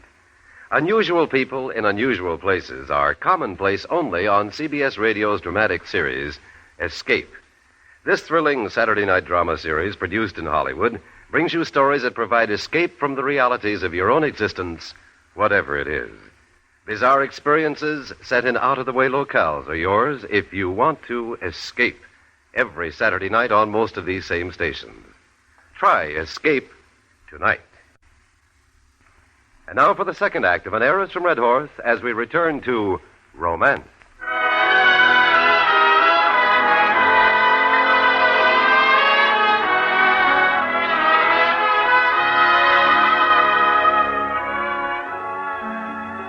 I don't know if you've ever seen the Gulf de la Napoule by moonlight, or looked down on an old Romanesque chapel from Mount Chevalier by dawn's early light, or if you've gathered dew-laden figs and grapes from the vines of sleeping farmers for breakfast.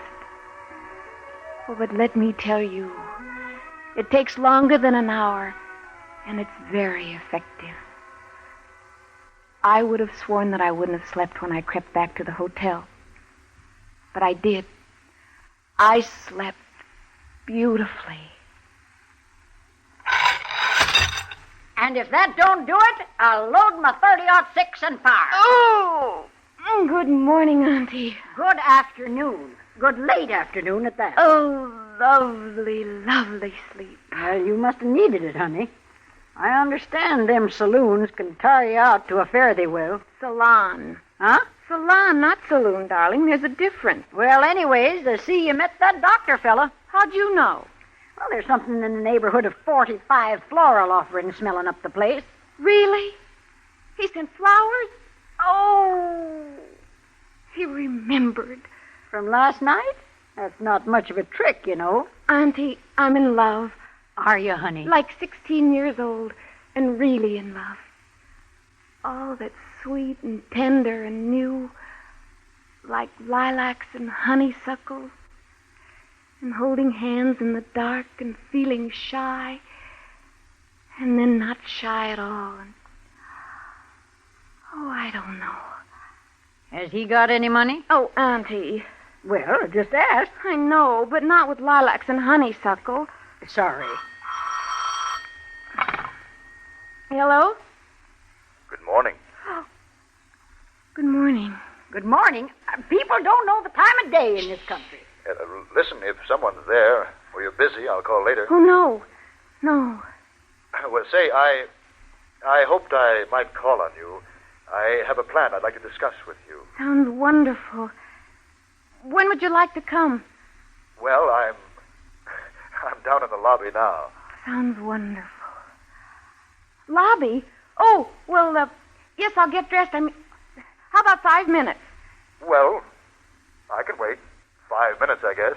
Make it 3. 3 minutes. Goodbye. Bye. He's coming up. In 3 minutes. 3 minutes? Andy, what'll I wear? Don't ask me. Slip into some lilacs and honeysuckle for all of me. I flew low around the room a few times before I found anything appropriate to wear. Andy received him when he came. Heaven knows what they talked about. But by the time I joined them, Auntie was signed, sealed, and delivered. Jane? I'm sorry I'm late. Oh, Lawsy, don't apologize. The doctor and me have had the nicest sort of chat. Sleep well? Wonderfully. So, Jane, I had a good night, too. Of course, these beds are just real comfortable. Your flowers are beautiful. You're beautiful. Oh, she does look good, don't she? Color pinking out in her cheeks.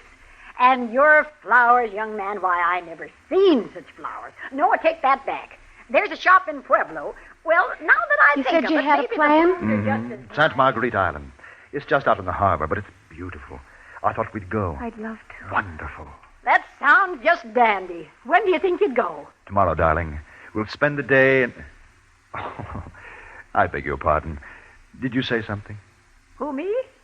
Not a syllable.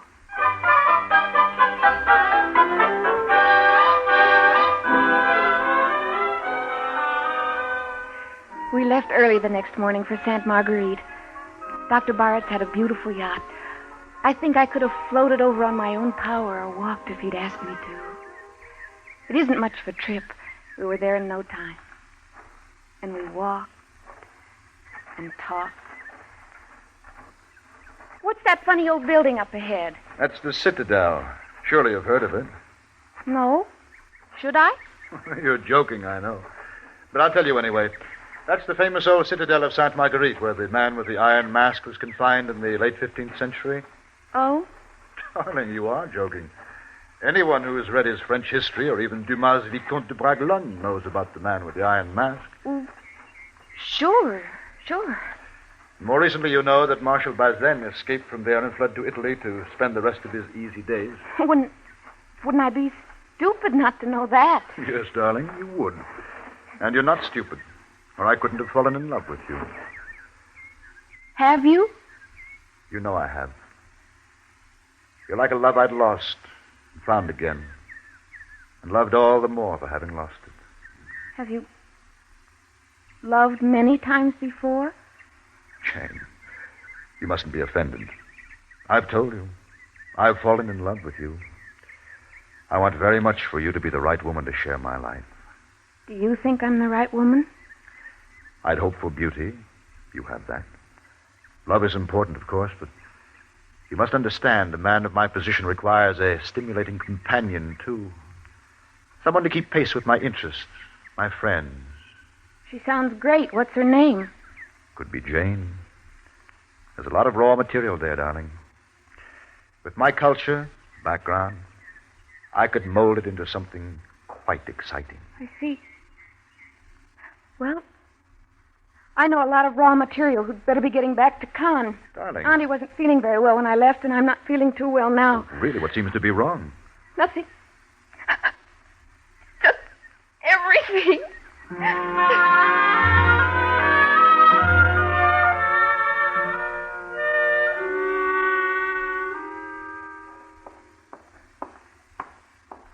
Well, you're back sooner than I'd expected, honey. Call Mary. Tell her to pack. Pack?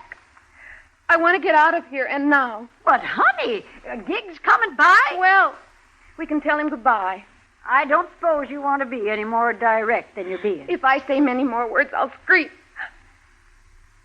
Get Mary, will you, sweetie? I want to go home. Oh, Janie, honey, I'm sorry.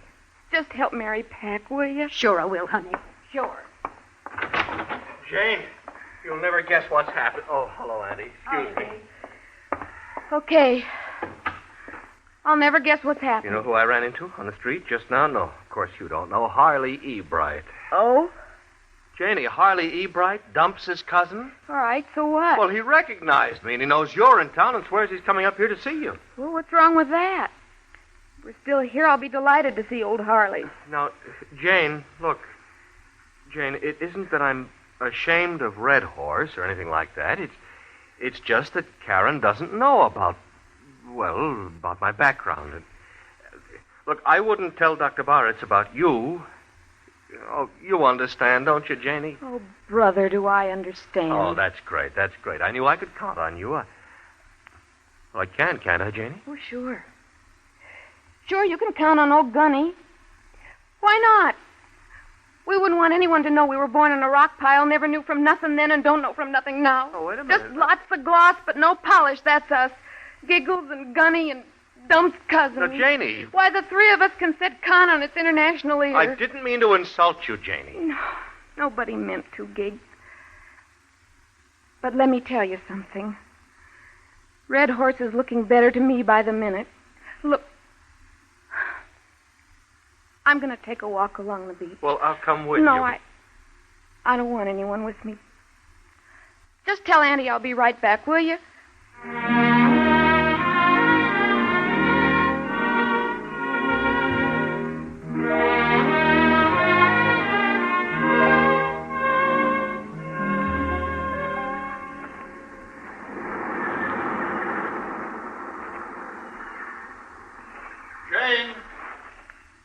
Jane, darling.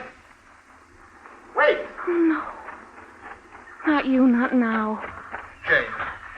Jane, please listen to me. I listened, remember? I listened. And I didn't know what you were talking about. I know, and it's wonderful. I still don't know what you're talking about, but I'm not your love or your companion. I don't qualify. I'm a sort of a soup. I love you, Jane. I've always loved you. Oh, come off it. I'm not that stupid. You're not making sense. No, wait. Jane, that girl I described on Sainte Marguerite, she was phony. So was I. You sure were. No, darling, listen to me. Last night I was just acting. It all happened so fast. I had to prove something to both of us. I wanted to make sure we were the same people we used to be. I'll let you know when you begin to make sense. Oh, Gunny. Gunny, darling. And don't call me... Gunny? Stupid, wonderful, beautiful Gunny. Don't you know? Didn't you even dream? I'm Dumps. You're dead. Only if you don't love me. But you are dead. Everyone says so. You were killed by bandits back in Colorado. No, I didn't quite die. All I got was a rather distinguished scar on my face, and maybe I got you, too, Gunny. Golly.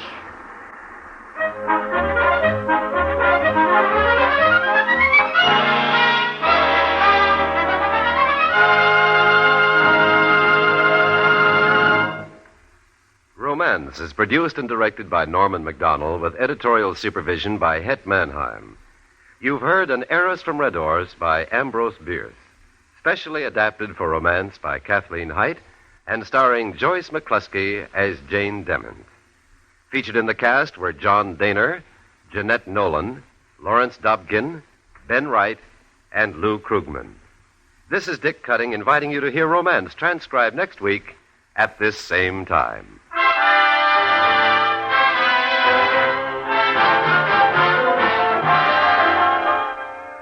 An innocent man is murdered to lure Marshal Matt Dillon out of Dodge City long enough for a bank to be robbed. It's high adventure in the Old West, and there's plenty of gun smoke as it unfolds. That's Monday night on CBS Radio. Don't miss Gunsmoke with this latest thrilling story on most of these stations. Stay tuned now for Stars Over Hollywood, which follows immediately over most of these same stations.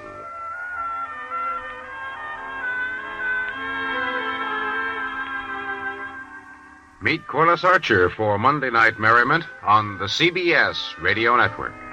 So, yes, that's a Saturday program, as you can tell, a daytime Saturday program on CBS, Romance, starring Joyce McCluskey, who was born on December 28, 1928 in New York City.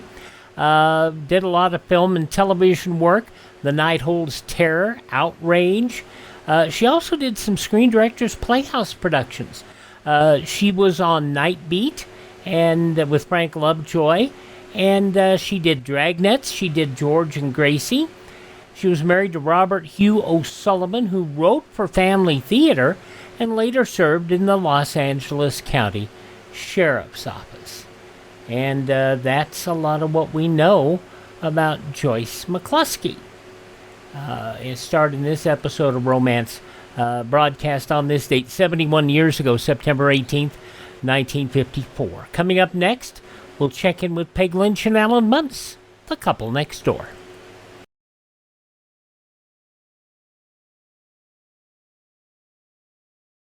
Two weeks, 14 days, 326 hours.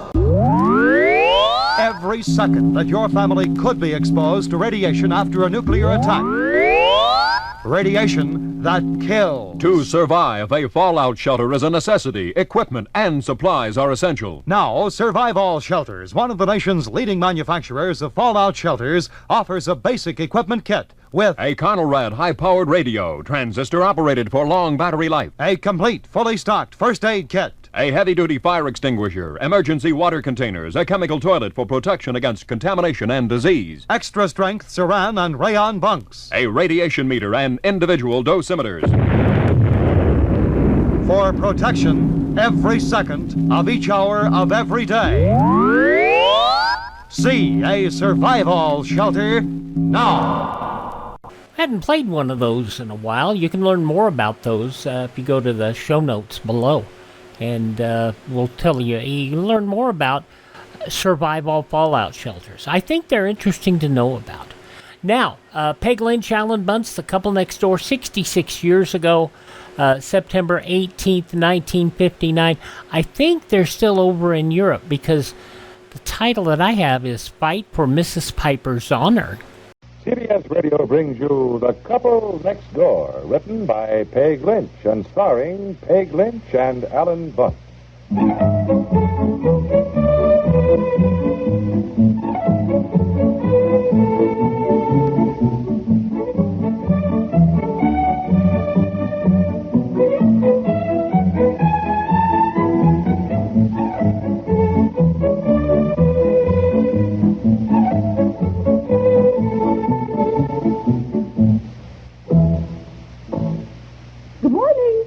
Tina out of the bathroom if you want to get in. Oh, thank you, Aunt Effie. We're just getting up. Oh, good morning, Aunt Effie. Well, I thought you were supposed to be out early this morning fighting a duel.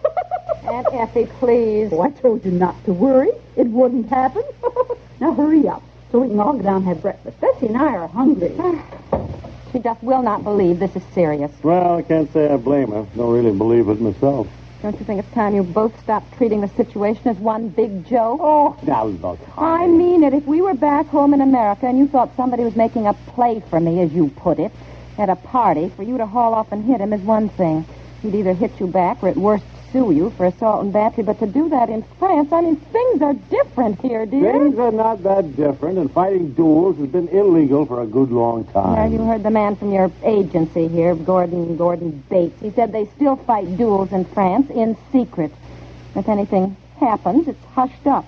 Here you've been challenged, and I'm the one who's worried when you're the one who, as Aunt Effie says, could have hit the broadside of a barn. Look, I am not going to be tricked into fighting any idiotic duel. Fact is, Gordon Bates is taking me to see some lawyer here in Paris this morning. I personally think it's silly, but he said we might as well get some legal advice. I'm coming with you. All right, okay, honey, if it'll make you feel better. What do you mean I couldn't hit the broadside of a barn? Could you? Yes.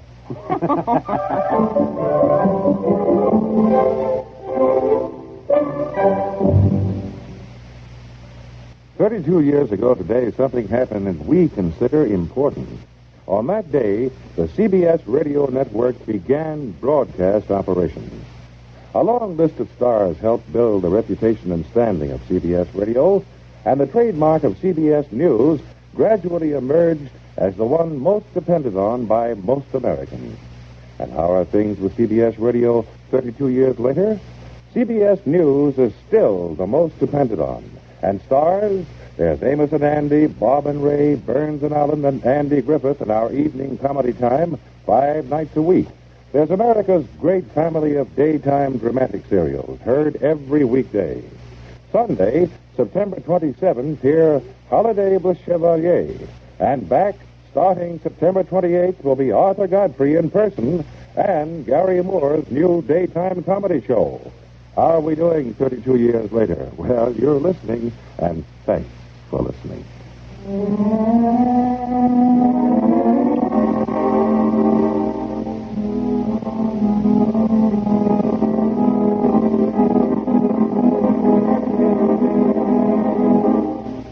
'Entrez. Oh, bonjour, Monsieur Gontier. Bonjour, Monsieur Bates. This is Mr. and Mrs. Piper, Monsieur Gontier. How do you do? Well, you do. Mr. Piper's with the same company I'm with, the ATCO Export-Import Company. He's with one of our branch offices in America. Right now he's in Europe on business. Well, it seems that yesterday... America. I have a sister who lives in New York. Oh, how nice. You are from New York? No, we're not from there. We were in New York just before we sailed. My sister lives in New York. She is married to a man named Johnson. Oh, yes. Well. Johnson, he lives right in New York. Yes. Well, there's a lot of Johnsons, I suppose, in New York. We didn't happen to meet anybody by Johnson is his name. He lives on 67th Street, near Central Park. Well, I guess it's very pretty along in there, but Dear Gontier, you please forgive me for interrupting, but we do have an immediate problem. Since Mr. Piper's arrival in Paris, something has occurred which seemed rather, well, kind of ridiculous at first. Now it seems to be rather... Elmer. That is his name. Elmer Johnson. They live on 67th Street. 3 children. Yes, fine. Well, we didn't meet any Johnsons at all in New York. It's quite a big city, you know. Monsieur Gontier, c'est vous très merci now. Yesterday at a cocktail party at Monsieur Corday, Mr. Piper became, shall we, yes, let's say a little jealous of his wife, Mrs. Piper. Well, I don't blame him. There was no reason for him to be jealous. Well, what I meant was Mr. Piper was jealous of another man who seemed to be paying too much attention to Mrs. Piper. And why not? You see, now, please follow this carefully. Now, to be brief, Mr. Piper clipped him. Pardon? He hit him, struck him in the jaw, knocked him out. But why? Pourquoi? Because Mr. Piper thought this man was... Which wasn't true. He was a perfect gentleman. Who was the gentleman? Well, unfortunately, Comte Andre de Savoie. No way. And he has challenged Mr. Piper to a duel. But of course, of course. What do you mean, of course? You're a lawyer. You know duels are illegal in France.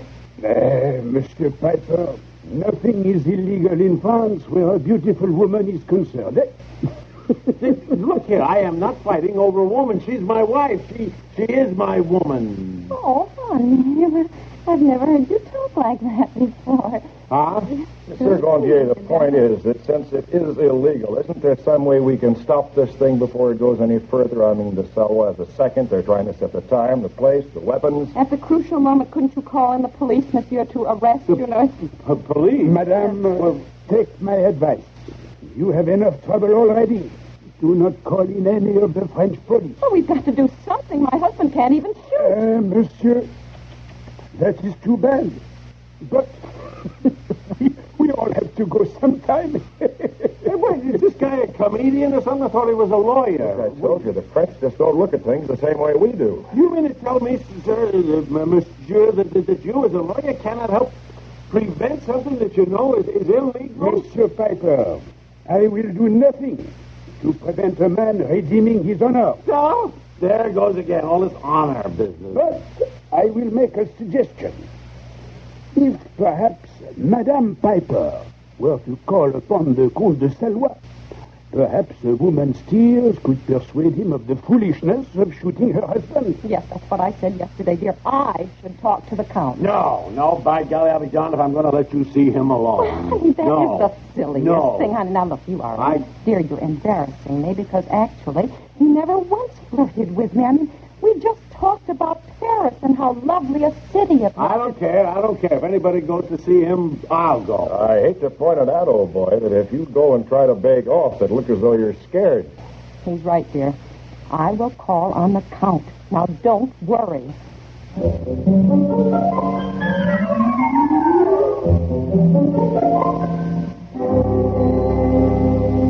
Madame, this is certainly a very pleasant surprise. I guess it can't be too much of a surprise, really, Count. I mean, you certainly must know why I'm here. Well, I hoped you came to see me. Well, I did. I came to see you about my husband and this absurd... Madame, the matter between your husband and myself is an affair of honor and need not concern you. Now, let us talk of happier things, oui? Well, it does concern me. Look, he's very sorry. I mean, he feels awful. Will you have a cup of tea, perhaps, or a glass of wine? No, thanks. Nothing, really, thank you. Please listen to me, because I'm so embarrassed about it anyhow. And I do want to say that you were a perfect gentleman at the party. But my husband got this silly idea that you were, well, flirting with me. You know how men are sometimes, and But he was absolutely right. I was flirting, as you say, with you, just as you were flirting with me. Well, I was not flirting with you. No, you were not. No, I was not. Why, the idea... But, Madame, then what do you call it? What were we doing? We were just talking, standing on the terrace and looking out over Paris. We mentioned the sun setting behind the Eiffel Tower. Yes, and you pointed out places at Notre Dame, and we were certainly just talking. We were certainly not flirting. No, oui, Madame. But what is flirting? Of course we talked. But when I say to you how lovely the sunset is, I was really saying how lovely you are. But I only just meet you, so I must talk about the sunset. And you, when you say to me, yes, it is a beautiful sunset, you were really saying, if things were different, this man would have fallen in love with me and I with him, n'est-ce pas? It is not the way with people, Madame? No, it isn't so at all. Oh, Madame, it is so with most men and women, but we do not admit it. And it is especially so with you American women. Like the old song, your lips say no, no, but your eyes say yes, yes. Well, I'll tell you this much. If my husband doesn't fight a duel with you, I will.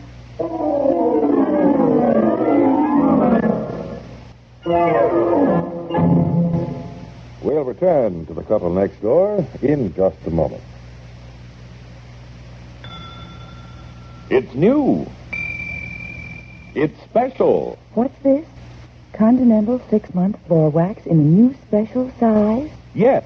Now, for the first time, you can get the new special size 6-month floor wax for just about half the price of the regular can. That's right. The very same Wonder Wax that's guaranteed not to walk away, wash away, wear away for 6 full months is now available for the amazing low price of only 79 cents. Imagine, with new special size 6-month floor wax, you can end weekly waxing drudgery and save money, too. Yes, wax just once with 6-month floor wax, and the same normal care that keeps your floors clean now keeps them gleaming bright, scuff-resistant for 6 full months or your money back. So why be a slave to your floors? Relax. Don't wax. Look for 6-month floor wax in the new half-price special size today. Only 79 cents everywhere. Get Continental 6-month floor wax now.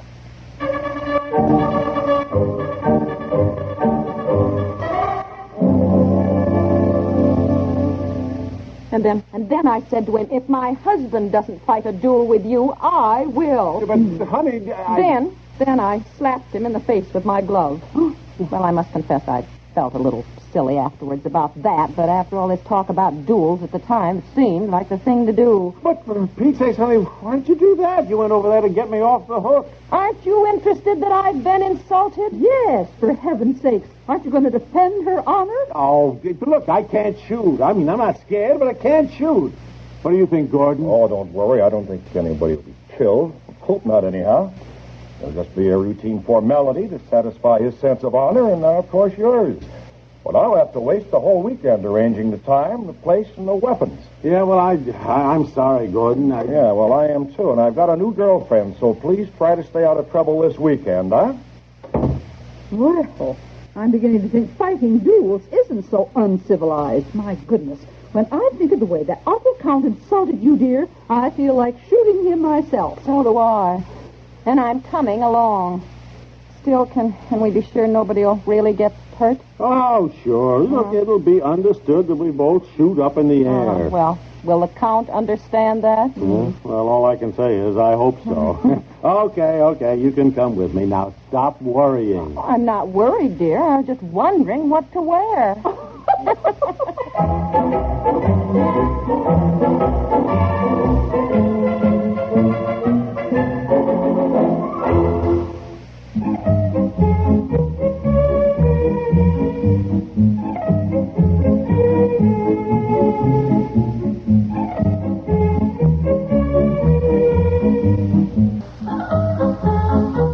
The Couple Next Door is written by Peg Lynch and stars Peg Lynch and Alan Bunce with Margaret Hamilton, Francie Myers, and Sylvie Ayash, and is produced by Walter Hart. And yes, Aunt Eppie is being played by that Margaret Hamilton. That Margaret Hamilton, the Wicked Witch in The Wizard of Oz. She loved doing the show. She did. Peg Lynch, Alan Bunce, The Couple Next Door, 66 years ago, September 18th, 1959, here on Classic Radio Theater with Wyatt Cox. Visit us at classicradio.stream. Join us tomorrow for Sam Spade Detective, Nick Carter Master Detective, The Man Called X, Escape, and Fibber McGee and Molly. That's all coming up on our next Classic Radio Theater. See you then. I'm Wyatt Cox.